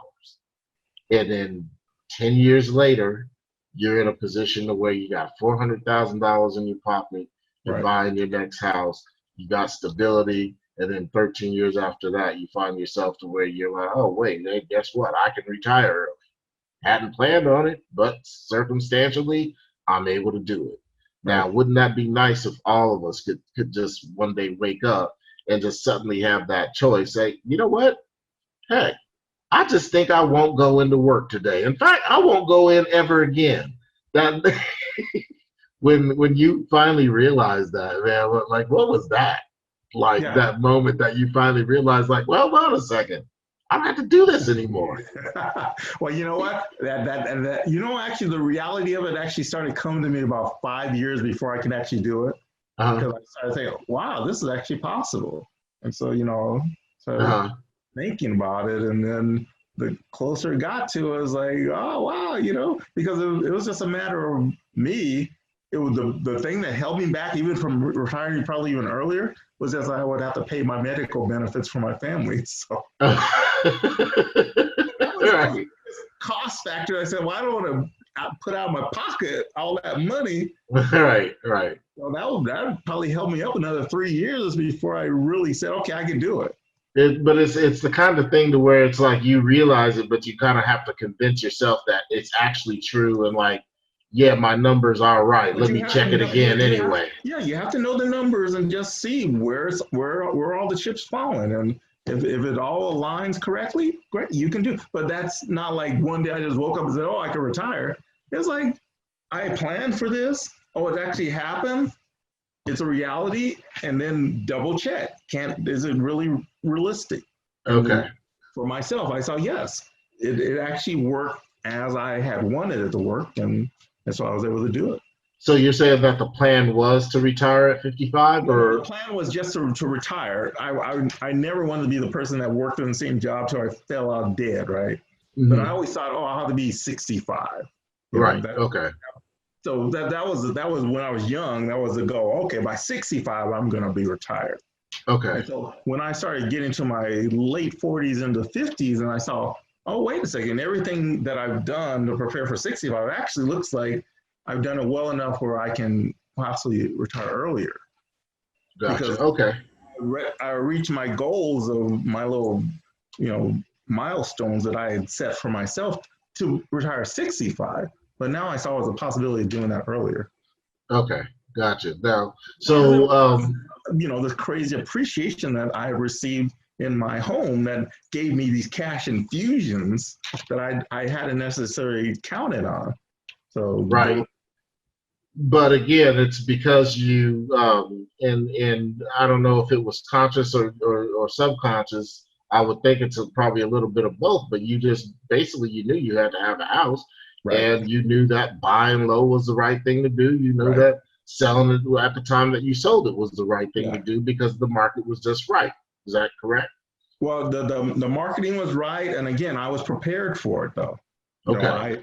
Because before that time, housing prices were going up, and it's like, wow, it looked like it's going to be out of reach. Well, all of a sudden, it went down, and there I was. I was ready to act on it. Okay. And I was able to do. So now, and we know that the market's going cycles. So the key thing for people that when they buy their house, they just have to make sure they can afford it. That's the key thing, because no matter how much the value of it goes up and down, as long as you can afford it, then you don't care. But now you're in a position that if it goes up and you want to make a move, you can do that. So if you help me buy my house when a cycle like that comes up, are you going to call me and tell me, hey, dude, you should think about selling, or should I just be calling you and say, hey, Stan, I was thinking about selling my house, man, but I don't know when the right time is when I should sell it to get into something better. It can be either way, but if you were my client, actually, I've probably been in touch with you ongoing because I just want to know what's going on with your life. Because if you say you bought a house and it was a 2-bedroom house, it's just you as a single person, or you and your wife, or something like that. Well, 2 years down the road, you might have a couple of kids. Now, the 2-bedroom house actually isn't the right house for you anymore. You need a bigger house. Right. But if I called you up 2 years out of the blue and said, hey, what's going on, Alvin? You said, well, we've already bought our bigger house. But say, if over the last 2 years, I just kept in touch with you every once in a while, I'd call and say, hey, how's it going? How's the house? Everything. I would have known, oh, Alvin's family is growing. Yeah, once they get into school age, they might be looking to maybe upgrade their house or, move in something bigger. So now I wouldn't be the stranger calling you out of the blue. I'd actually be someone that knows a little about your history now. And I would have been anticipating also that you're probably in this position where you might either want to keep that house as an investment and move on to a bigger house, or sell that house and move on to another house. Because we've already had the discussion initially I have and a ongoing with you, yes. So that's how I treat my clients. I have an ongoing relationship with them. I try to keep up with what's going on with their lives. And if I see an opportunity, yeah, I would probably suggest it. But hopefully you would also know me well enough so you start having this question, you would come and ask me, hey, is this a good time to sell, good time to buy? And I would tell you my best opinion at the time. Okay. So in other words, you pretty much, like, once the person gets to working with you, you want to make sure that you're always there for them throughout their entire life, basically, because it's a relationship business more so than just a transactional type of business, right? Similar to how we're talking now. I'm considering I'm in developing a relationship with you. So Right. now we might keep in touch, and then I would know how your business dealings are growing, and if I can contribute to that, great. You would know how my business is growing. You might contribute to my business, but over the years, we would know each other better. And so you would know what I could offer, vice versa. Because some things that a realtor could offer a past client is we have a whole network of resources that we can call upon. So say you move to the house and 5 years later, a tree fell in and your roof caved in. Well, I might have the resource of saying, oh, this is the contractor I know that works in this area that does really great work. See, so I can offer that without you having to go out and search for Yelp and all these other places to try to find it. You just call me and I say, yeah, this is a person I know that does great work in this area. And Okay. so I can be that resource also way after the time that we had a transaction. Right. Okay. Now, so going back to your childhood and how things were growing up, and you said that your mom was a single parent, so your dad passes away, but because your grandmother had the wherewithal to buy her own property, now you guys got a place to live that's comfortable. Stable, at least. It may not be the most comfortable situation. There's a lot of people in a small space, I understand. But then you said that there was the point at which you started getting older, and you avoided the street gangs and all of that stuff because LA, and I'm sure, especially in the time that you were coming up in LA, is when a lot of the street gangs were really becoming more of a problem as it started growing. My right? neighborhood, well, there was a Crips, Bloods, and then the Mexican gang was just growing. And at that time, it was 28th Street gang was a big gang then. So, Okay. yeah. Now, so how did you manage to avoid all that and stay on the path that you continue to stay on? Because there's, let's be honest, man. I mean, we hear about some, but we don't hear about a whole hell of a lot of success stories coming out of that area, unless it's a hip hop artist or a basketball star. So, so you tell me, how did you guys kind of steer through all that? Again, I think it's family support, active parent. My parent was active. She actually, if you look in history, she was like a PTA mom. And eventually she ended up on the state board of the PTA. She was so involved with this, right? And so there's expectations now that a parent might have. And I'm a firm believer that your kids live up or down to your expectations of them. So if you sow into your kid's life that they're worthless and no good and can't amount for nothing, or the worst thing that single mothers sometimes do is say, you're just like your father, which isn't a compliment, it's a negative, right? So all that negativity sometimes pushes a kid out to seek that acceptance outside. And at least in my old neighborhood, a gang would offer that. You become part of their family and they look out for you and they'll protect you. But see, I didn't need that because I had a family support system. And they told me to be a leader, not a follower also, which I took to heart over the years. And so I wanted to fall for the invitation to join these brotherhood of gang members that were in my neighborhood. And unfortunately, I think it has changed. Back then, the gang sort of left you alone if you made it clear you were not going to join them, and they allowed you to walk to school and back without, jumping you and stuff. I don't know if that necessarily is the same case now, but it was during my time. So a lot of my energies went into being a good student.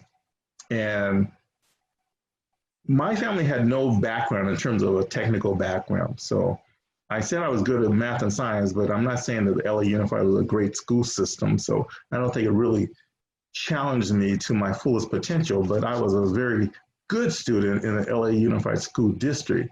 And so that had its own perks because, you're a good student. They treat you like special because I think you're helping to raise the whole school's grade level if you're doing well, even though the majority of the schools are doing terrible. And they have what they call these AP programs or AE programs that they sort of funnel you in. And so it's funny because I'm friends with some of these same kids that I knew since elementary school. It's because we were all in this one group that they funneled us. We're like college bound, right? Uh-huh. Like these special classes, and every year we were the same kids in the same classes. And that's how LA Unified did it back then. Is they predetermine almost what track you're on based on your performance. And luckily for me, I ended up in the track, I guess, that was the highest that they had to offer. I found out when I went to college how unprepared I was, but that's another story I'll get to. But I ended up settling on engineering by happenstance too, because I met an English teacher that was a frustrated engineer, but he was an electrical engineer. And he would tell me many times how he had this whole garage full of all this stuff that he tinkered with, but he had changed his major because he had found it too difficult, so he went into English, and that's how he ended up becoming an English teacher in high school, even though he was really an engineer at heart. And that piqued my interest, That's the first time I had heard of the word engineer. I already knew about math and science, but I didn't know what an engineer was. And he was the first person I met that even knew how they describe what engineering is. And his description is still true to this day. An engineer is just a person that looks at a problem, breaks it up into small pieces, solves the small pieces, brings it back together, and then presents a solution. And so that's all an engineer does. And that's what I ended up finding out my education is all about. They taught me how to look at a problem, how to break it up into small parts, how to work in the different parts, reassemble it, and then present my findings. And that's now you just use the tools, the math, the computers, or whatever to do all that. But that's essentially what an engineer's job is. Okay. And then we always tease like architects, because architects think of these great designs, right? But the engineer is the one to tell them you can or cannot do that because it's either physically possible or not. And see, me and an environment engineer, we're the ones that tell you, well, these are the consequences of using chemicals and how you can ruin the environment or you can support the environment, but you can sustain it by not poisoning, because, well, that's a whole nother discussion. But Right. so anyway, so just by befriending this English teacher that ended up being an engineer, that I got that thing in engineering. Now, another quirky thing about me is that here I'm a Black kid that grew up in the downtown Los Angeles, right? Now, I did live in a home that had a backyard, and lo and behold, I always liked to go out and try to grow things. Like I was in the 5th grade, I remember I wrote this essay project about me living in Nebraska and owning a farm and growing corn. Now, why that was my dream when I was in the 5th grade, I don't know. But anyway, that's a kind of strange kid I was. Maybe it was because you wanted space, right? Possibly, but it turned out also I love nature and I love growing things and stuff. And so that's one of the reasons why I ended up, I think, even though I went to school to be in structurally, the working as an engineer with structures, but I ended up working in soil. Oh, and one of my last jobs I worked in Los Angeles is I handled all of the green waste that they collect in the green cans. When it goes in for processing, I was the guy that decided what happens to it. So wow. I became what I call an urban farmer. I now I can now process all the grass clippings and branches and everything else that came in. Hundreds of tons of it every day. And I was the one responsible for directing what happened to it. So. Okay, gotcha. Now, so, and I'm trying to be opening up a can of worms if I were to ask you, like, what do you guys do with all that stuff? Like, is there a quick answer? There's 3 things the city of Los Angeles does with their greenways. Okay.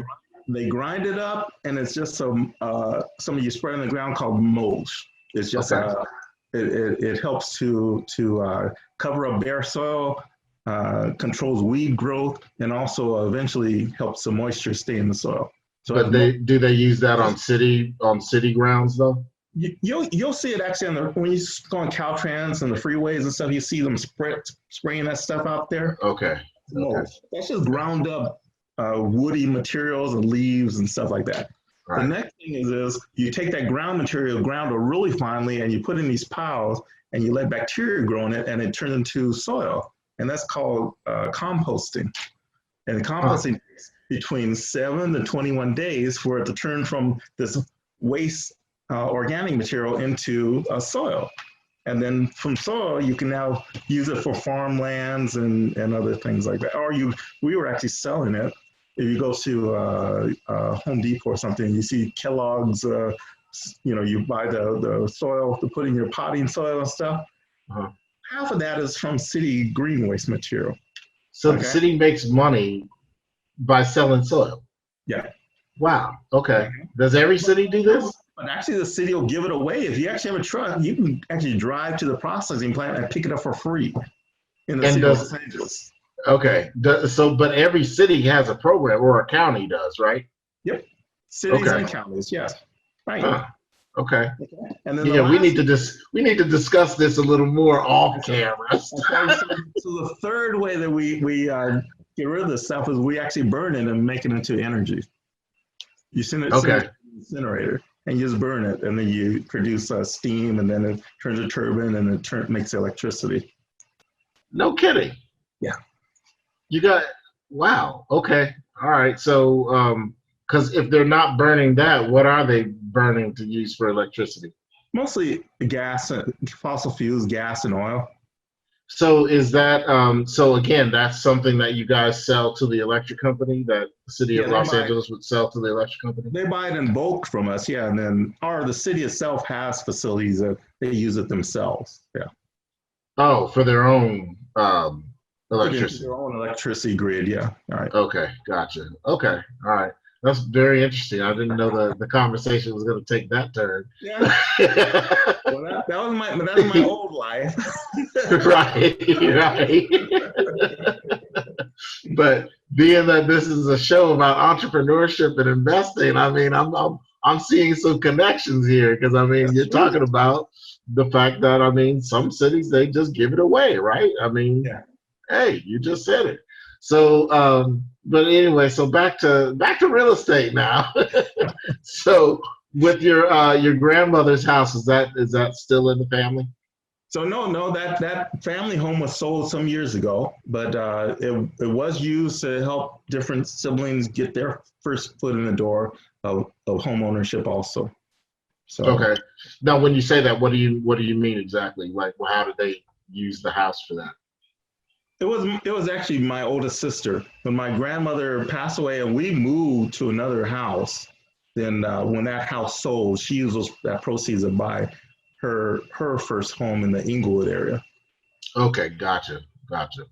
Now, my mom has a large family, and I know the types of discussions that go on with her and her brothers and sisters, especially since my uncle Alvin just sold my grandparents' house. So I could ask you, but if you don't want to answer, don't bother. Now, how did that sit? Well, like, you had your sister sell the house, but she got to use the proceeds. So your other brothers and sisters okay with that? How do you guys? Well, you know what? For myself, I was too young to understand how that was going down. But no, that was not a correct way for it to probably be disposed of. But no, that happens when people don't have things like wills and don't designate how assets are divided up. So it all depends on now people that are in the position of like think trusts in order to possibly usurp that responsibility and take advantage of situations like that. So no, I would suggest that if a family member is older and they have an asset and they have multiple kids, they really need to put in, they either have to develop a trust or a will so their wishes are fulfilled. Otherwise, they're going to have a family fight. Right. There's going to be resentment and there's going to be hard feelings and bitterness, even family breakups based on the disposing and reconciling assets after a person dies. So one of those cultural things that Black families don't necessarily never face up to, and so they don't take the necessary steps to make an orderly transition of assets like that. And different family members have different ideas of what they're entitled to. Yeah, it can be. And if the other family members are struggling financially, then that's going to make an even greater issue between people, from what I recognize. Because I mean, let's face it, if we're talking about 8 brothers and sisters, and one of them is struggling, but the rest of them are millionaires, those 7 millionaires could hardly give a crap about what you do, what that one brother or sister is doing, right? But the only thing is that one brother and sister that might be struggling is because they have no money management skills. Right. So no matter how much you give them, it won't help them.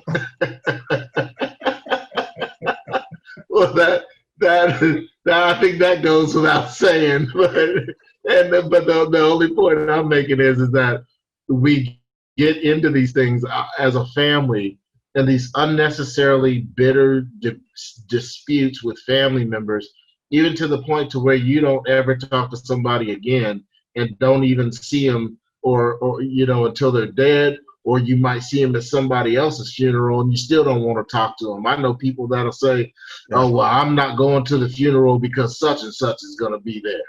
But especially in a state like California, where a person could own one asset, and that asset could be of such value that if they don't leave a will or a trust, that they can enter into what's called probate. And probate is a very expensive state program that will destroy a lot of the value of that asset as the state decides how it's going to be divided up among the survivors. So anyone I run across that has any kind of assets and especially liabilities in terms of they either have children or they have people that have an interest in their livelihood, so they need a will and they need a trust so that those people don't have to deal with some of these complications if they do pass away. And unfortunately, we have to consider it no matter what age you are, because you're never guaranteed, especially now we see this, even this COVID thing. You never know if how many years you have left. And so you can't put off these important decisions like that, especially now. Yeah, and that seems to be one of those types of discussions that a lot of people, and especially our people, seem to have an issue with. And I don't even know if it's just exclusive to our people. But because I do realize, from being involved in investing, I meet a lot of Caucasians, and they're in my club, or I'll meet them, in the course of doing a deal. And it's amazing to me because I grew up with this idea that white people knew more than black people about investing and about money and all that stuff. And the fact is that middle-class white people don't have a clue about any of this stuff. I mean, no more than we have any idea about it. It's just the difference is that of those that do have a clue and they do get the information, they have the opportunity more to take advantage. And that's where the disparity has been between the two of us, as far as the opportunities are concerned. But the knowledge is really the same. I mean, would you agree? That's right. It applies across the board. You're right. Yeah. Now, I think there was one of the things that I was always concerned about when it does come to us and having those not having a trust or not having a will set up. And then you're talking about how family members can get in these big debates and disputes, people not getting along and all that stuff. And it really just kind of goes back to the beginning of the discussion about the importance to be diligent about saving that 10% a month. I always say that The Richest Man in Babylon, the book by George Clason, that's one of my favorite books, because when I first read it, I read it after reading Rich Dad Poor Dad. You know, he had mentioned it several times throughout the book, and so I was like, man, I got to read this book.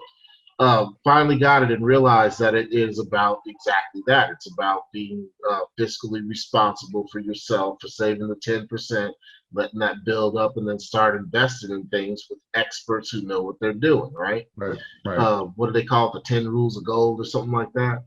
And so, so the bottom line is that if we have more Black wealth, if we have more people that are able to take something like this and say, okay, well, the first thing I need to do when I'm done looking at this interview is give Stan a call and let him know that I want to buy a house. Now, I may not know anything about buying a house, and you don't have to know anything about buying a house, because if your job is to go out there and be the dude spraying the mulch on the side of the freeway, then just spray the mulch. Right. And then come home and call Stan.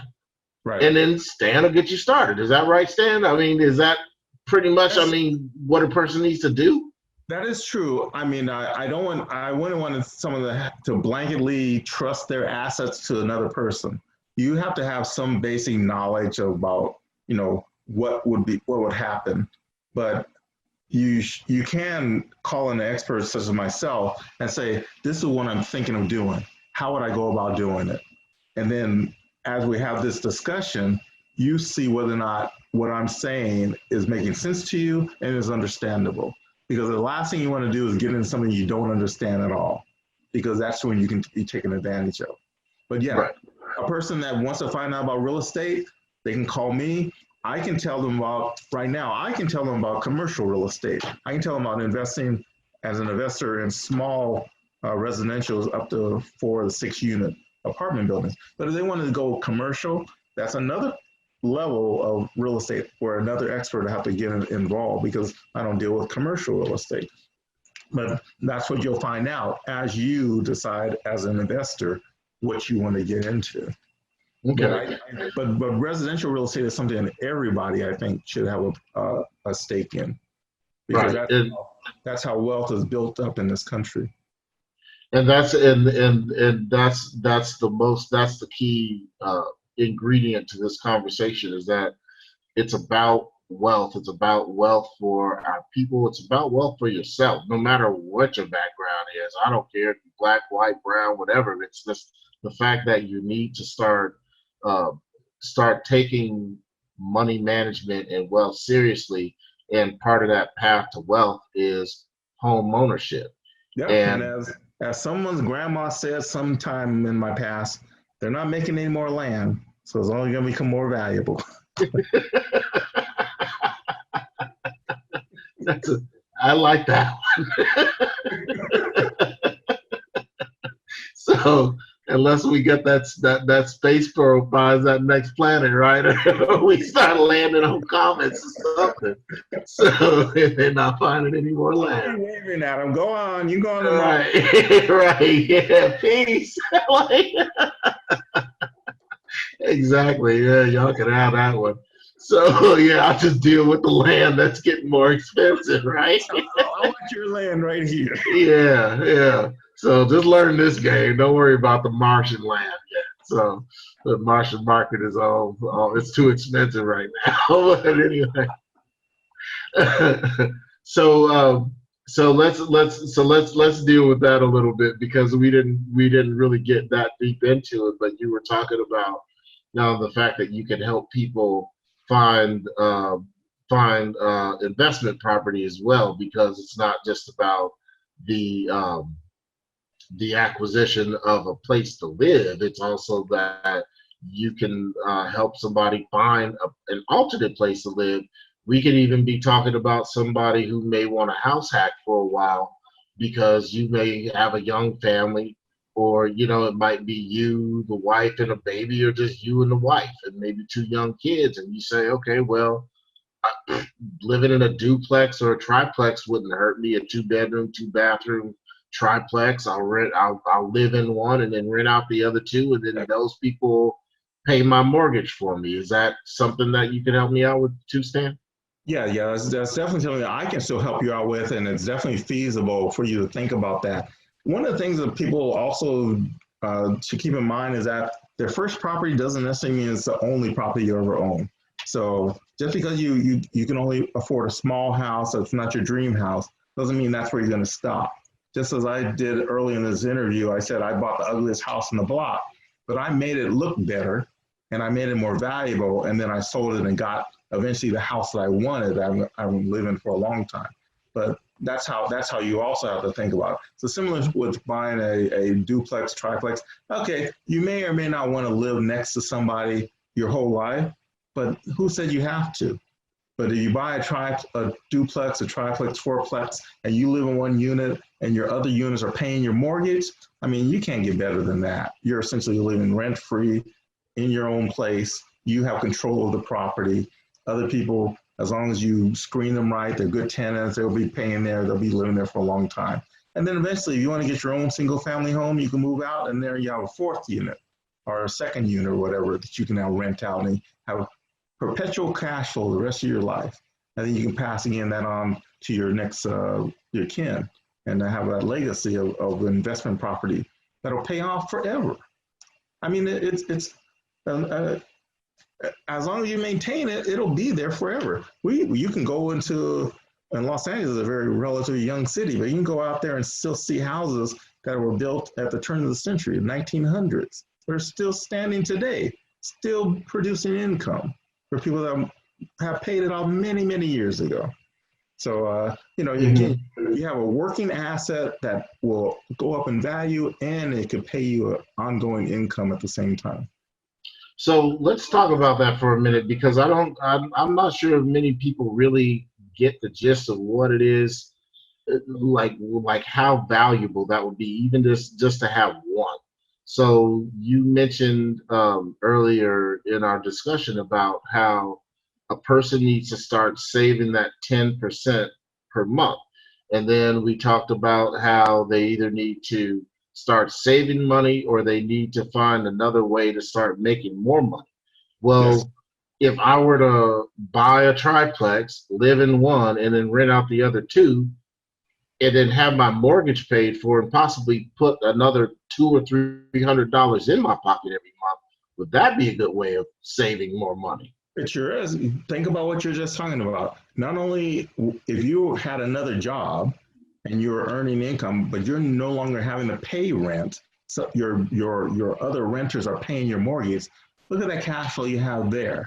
And in addition, you might be getting cash flow directly off of the top of your rent is you're collecting enough rent to pay for your mortgage plus have a little bit of profit.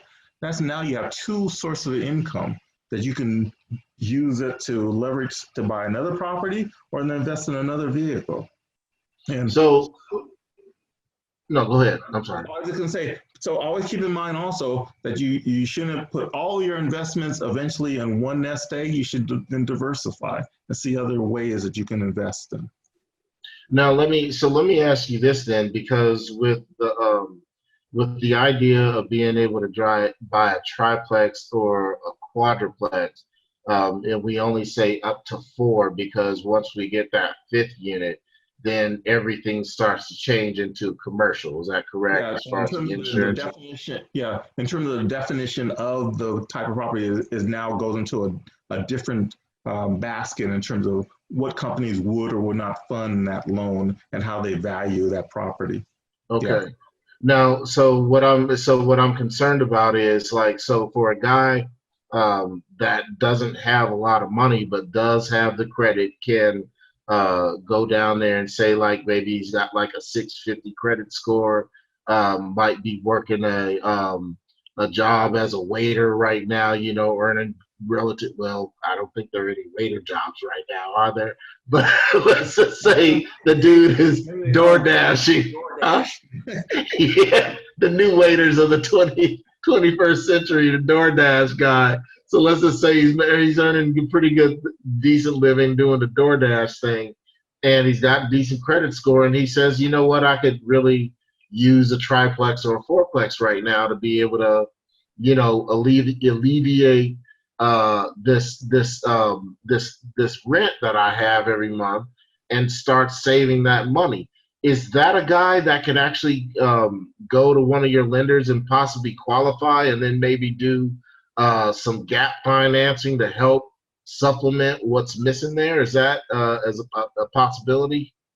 Yeah, I'm glad you brought that up because that is a possibility.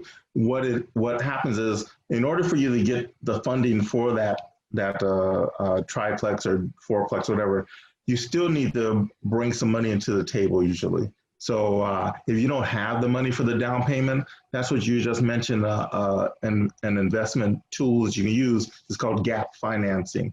And gap financing is you can borrow money from what they call a hard money lender. This is a person that that manages an investor pool that has money available. So they'll give you a certain amount of money unsecured for a certain amount of fee. And then you have like 10, 15, 20 years to pay that back.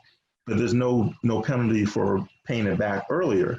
But that is now almost like a secondary source of money that you can use to show that you have the ability to purchase a property with some money going into the deal. And now if the property appreciates and you able to refinance it, or say later on you sell it and you make a profit on it, you can pay back that gap funding.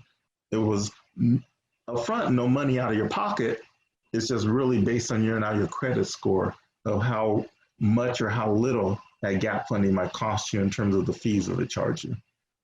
Okay, and so with the gap funding, just to make sure we're clear on it. Now, this is something that a person can do for an investment property, but for a single family residence that I want to live in. Is that possible? Yes, you can use it. You can use gap funding for either one of those. It now depends on your credit rating, credit score, and the documented income that you can provide.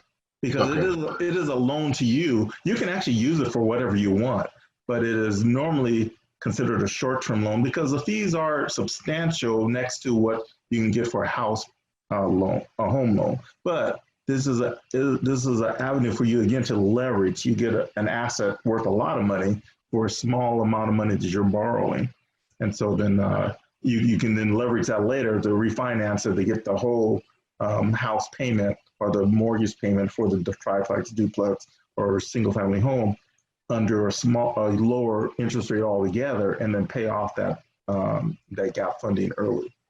Okay, and you said that it was unsecured, huh? Yeah, the gap funding is an unsecured loan. So okay, so what does that mean exactly?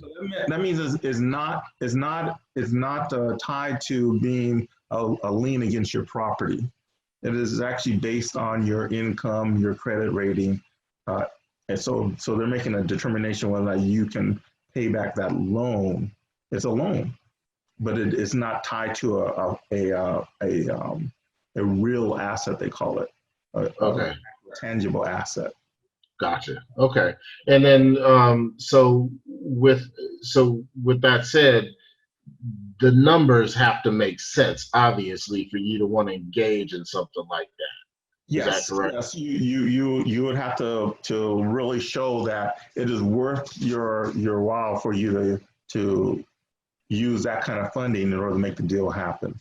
And that's why it's normally used in real estate, because again you're using that smaller gap loan to secure a larger property value that hopefully the larger value appreciates, and so it makes it easy for you to repay that loan just based on the appreciation of the property or the income that you're getting from the units that you're renting out to. Could also be used towards paying off that first loan you got. Okay, so in the case of a multifamily property, it'll make sense just because, well, especially if your cash flow is right, and then in the sense of a single family that you're living in, or if you're renting it out again, as long as the cash flow is right, or if you're just comfortable making that payment because you know that your long-term goal is to keep this for the next 10 to 15 years so your kids can get through school and you got a nice, solid, nice neighborhood to live in. Right. And then you can slowly pay it off, or you might end up, like you said, the market might appreciate, Or you come interest in for a rates could windfall drop. of money. Yeah, you might, you might have to pay it off for all kinds of ways. Maybe you get a promotion in your job. Maybe another investment pays off for you. So you Right. don't have to necessarily carry that to its term. You can pay it off early. Okay, right. And so, and the bottom line is with this discussion that I want to leave with is that there are a lot of ways for a person to get into a home or get into a real estate deal. We don't have to just sit around talking about, whoa, it's me all day long. I'm poor, I'm broke, and I don't have no options in life. That's just simply not the case. Yeah, the one of the unifying overall things that you should do is again guard your credit, make make your payments on time, and try to be able to document your income. If you can do those kind of things, yeah, you can qualify for a lot of different opportunities for financing a purchase, such as a real estate purchase. What do you mean by document my income? So say you're an entrepreneur and you sell stuff, but if you don't actually report it on your tax return, then that's sort of undocumented. So it's harder for a lender to consider your full income if you haven't paid taxes on it, say, or that you haven't, you don't show it on your accounting forms. So you then might have to show that you have bank records that show that you deposit so much every month consistently to prove that that is your monthly income or your quarterly income or your annual income from whatever source of income you're talking about. So there's different ways because there's when you become an entrepreneur and you start earning money non-conventionally, that means that you aren't working for an employer that pays you a salary every 2 weeks or every month. Then you have to have more documentation to show where your income is coming from, because there are different laws and regulations that even lenders have to adhere to when they verify what source of income you have. So even though you come in and you say, hey, I have a lot of money, and you're dripping with diamonds and all this stuff, they can't take your word for it. You have to show where that money comes from, and that is it's a history that will be consistently coming in the future. Yeah. Gotcha. Okay. And so that's kind of the definition of seasoned money in a sense, right? As far as because like you said, you don't want the government is very leery about how people are earning their money, because there are some of us that earn our money under the table and don't pay into the tax base. And also the magic number is $10,000. Any transaction that's $10,000 or over that comes in or out of the system, the government has a way of reporting it and tracking it. And that's how they normally catch people when they say, you'll see some celebrities or other people, prominent people, that are caught on tax fraud. And usually that's what it is. The government has different ways of tracking your flow of money. If a cash amount of around $10,000 or more is coming in and out of an account, they actually get a report. Just as a side note, when I first got out of high school, my first job was in a bank. And that's one of the things I had to do. I had to go through, and at that time it was manual. We got this printout. I had to highlight everyone that had a transaction of $10,000 or more. I had to highlight it. And then we sent this report off to the federal government for them to keep track of how people were using money. And that was way back. That was way back 30 years ago. So now I'm sure. So. No, that's one thing that I don't think a lot of people are aware of, and I wasn't made aware of it until I was taking a class. I remember I was taking the class Global Finance, and we started talking about the U.S. current account.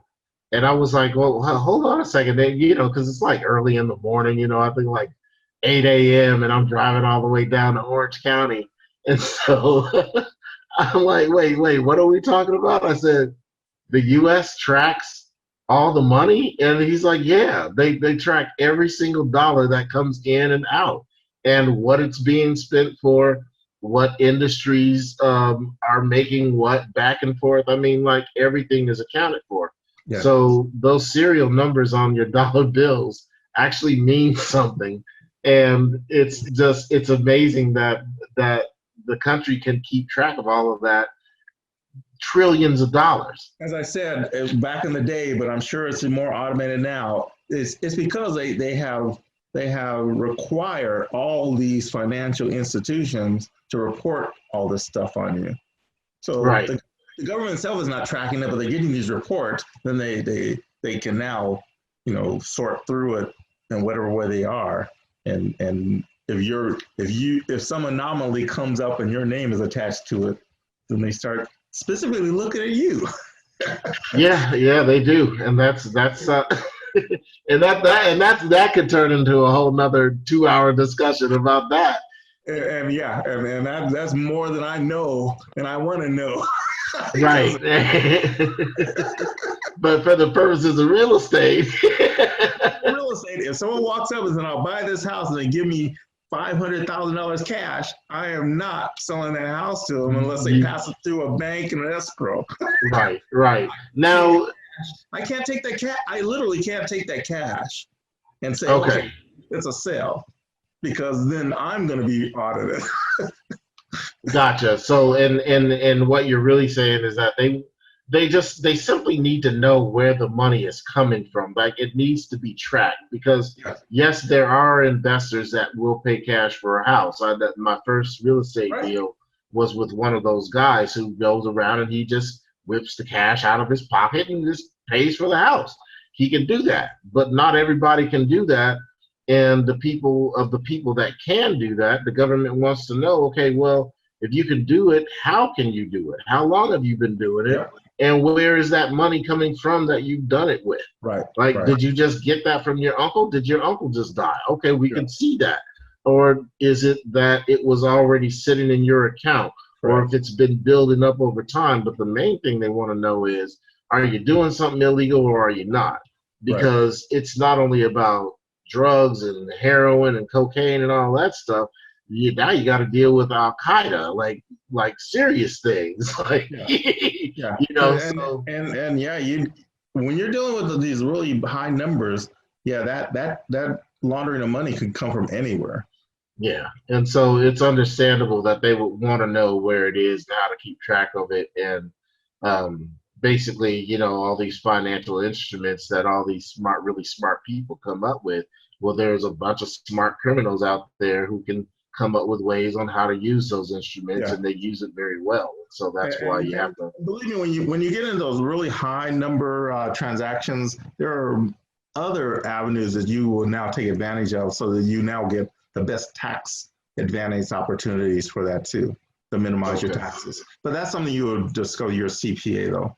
But when you start getting into over hundreds of thousands of dollars of exchanging assets, and it's not necessarily just money, it's just asset to asset sometimes. That's the time to get your accountant involved. Right. Okay. Good.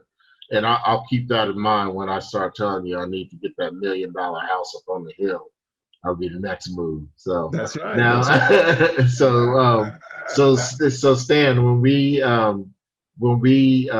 get to a point of seriously considering whether or not we want to get that first house, or we want to get to that duplex, triplex, quadruplex, whatever it is it safe to say that just because I call you today and I think that I'm ready, that it may take a little bit more time than I think that it takes? Because I mean, it's sometimes people can have to prepare for like a year to get ready to buy something. If you never bought a property, you most likely it'll take longer than you probably think it will take, because it's not like you can't walk into the store and just buy a house.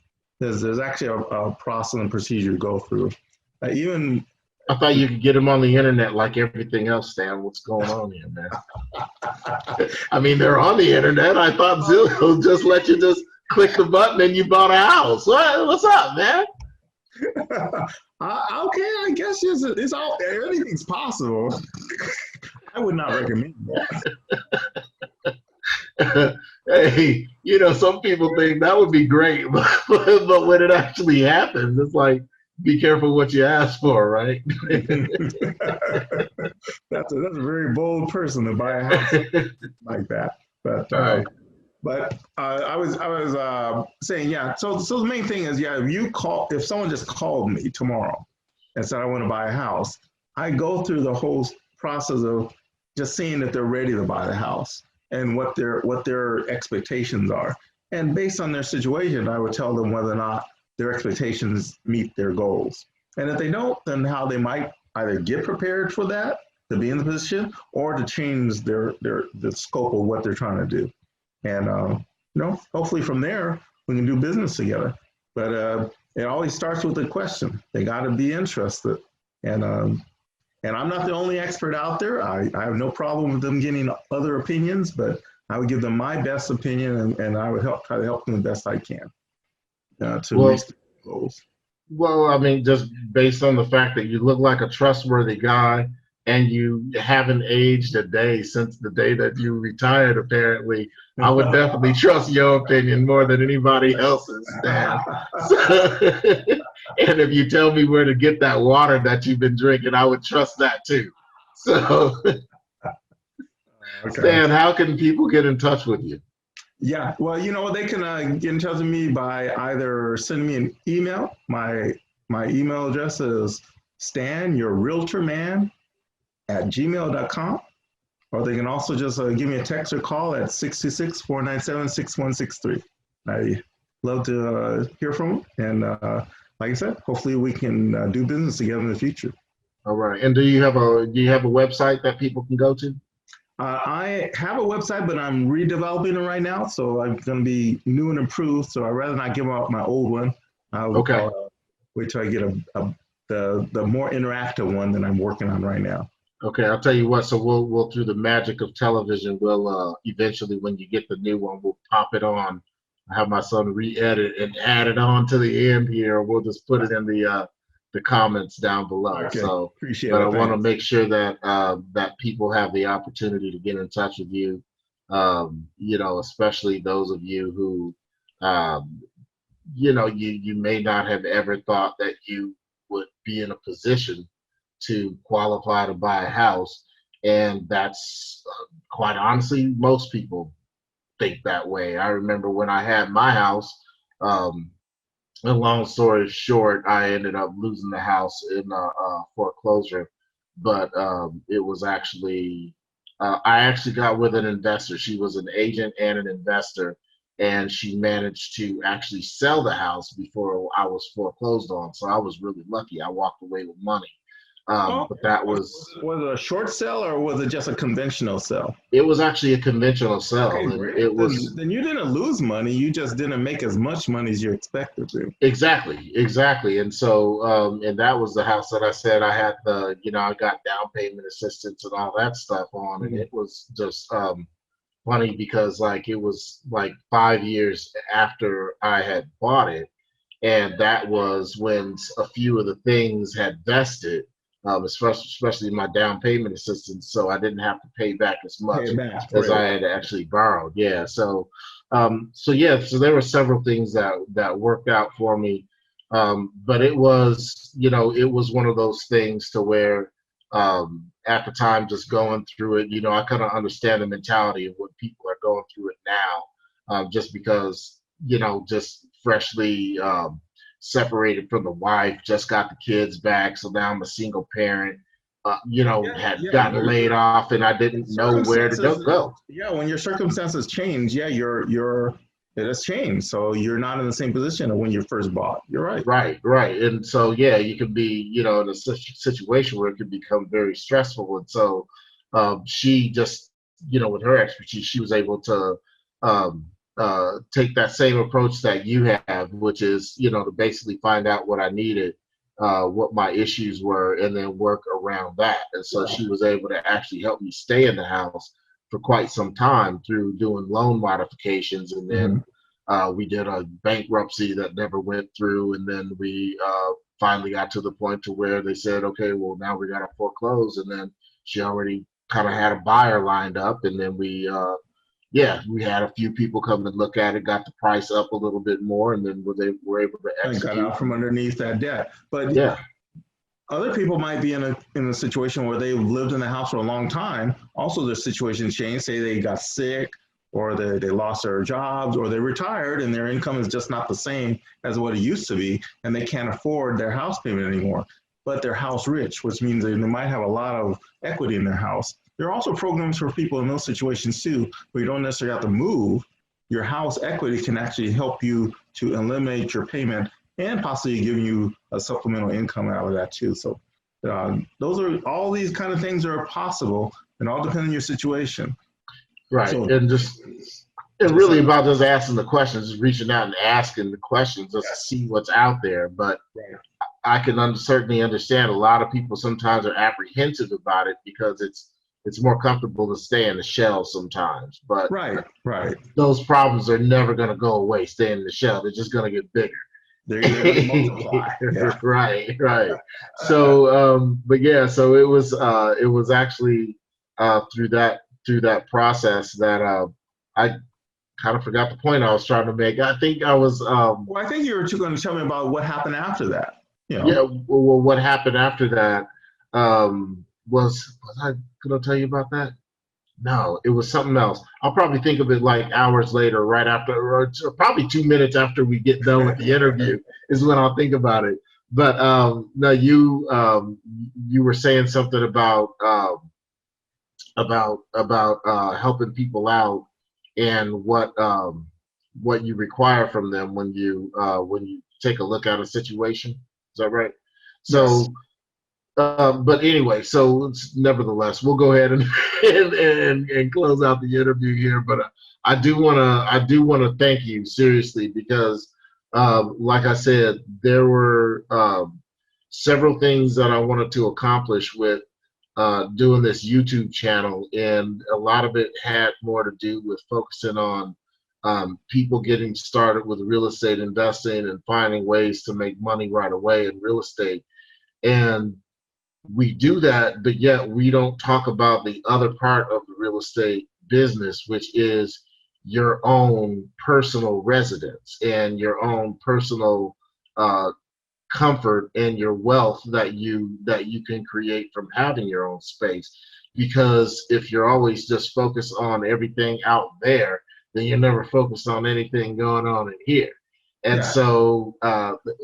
So the fact is that when we were talking about this, it kind of started off as a conversation about, okay, well, I just do, it's just about real estate investing, but this goes far beyond just real estate investing. This is about Black people creating wealth for Black people. And then as a nation, if we gain more wealth, then we'll start to gain a little bit more, I don't want to say economic power, because we actually already possess a lot of economic power right now. We just don't flex it at all. But what I think it's called influence and leverage. If you have more skin in the game and you understand how the game is played, then you have a lot more of a voice in the outcome. Right. And I think a lot of the way that that the system works right now, especially with policing, it's done in such a way that they focus on the people who have less power, less of a voice to do anything about it, which is the low income people, because the middle class is always so concerned about those low income people coming into their neighborhoods and selling drugs and doing all these horrible things, when a lot of the stuff is just simply not true. But it's just, you see that as we have now coined it, this white privilege is part of the white privilege is just an assumption that because you have dark skin that you don't belong or you haven't earned your place in a given neighborhood. And so the fact that you are jogging or living or passing through a certain neighborhood, they're making the assumption that you don't belong there. And that's also a perception that needs to be changed too. Right, exactly. And so I think that if we have that attitude that more of us need to start being homeowners, then it becomes more of a normal thing. Yep. Then seeing a black neighbor will become more of a normal thing. Right. And I think that it's because of it being such an abnormal concept is where the fear starts to come in, because if you don't know black people, then you're only going to know what you learn on TV, right? That's right. Or That's what right. some racist white person tells you. And there's a lot of them out there just hiding in the shadows, you know? And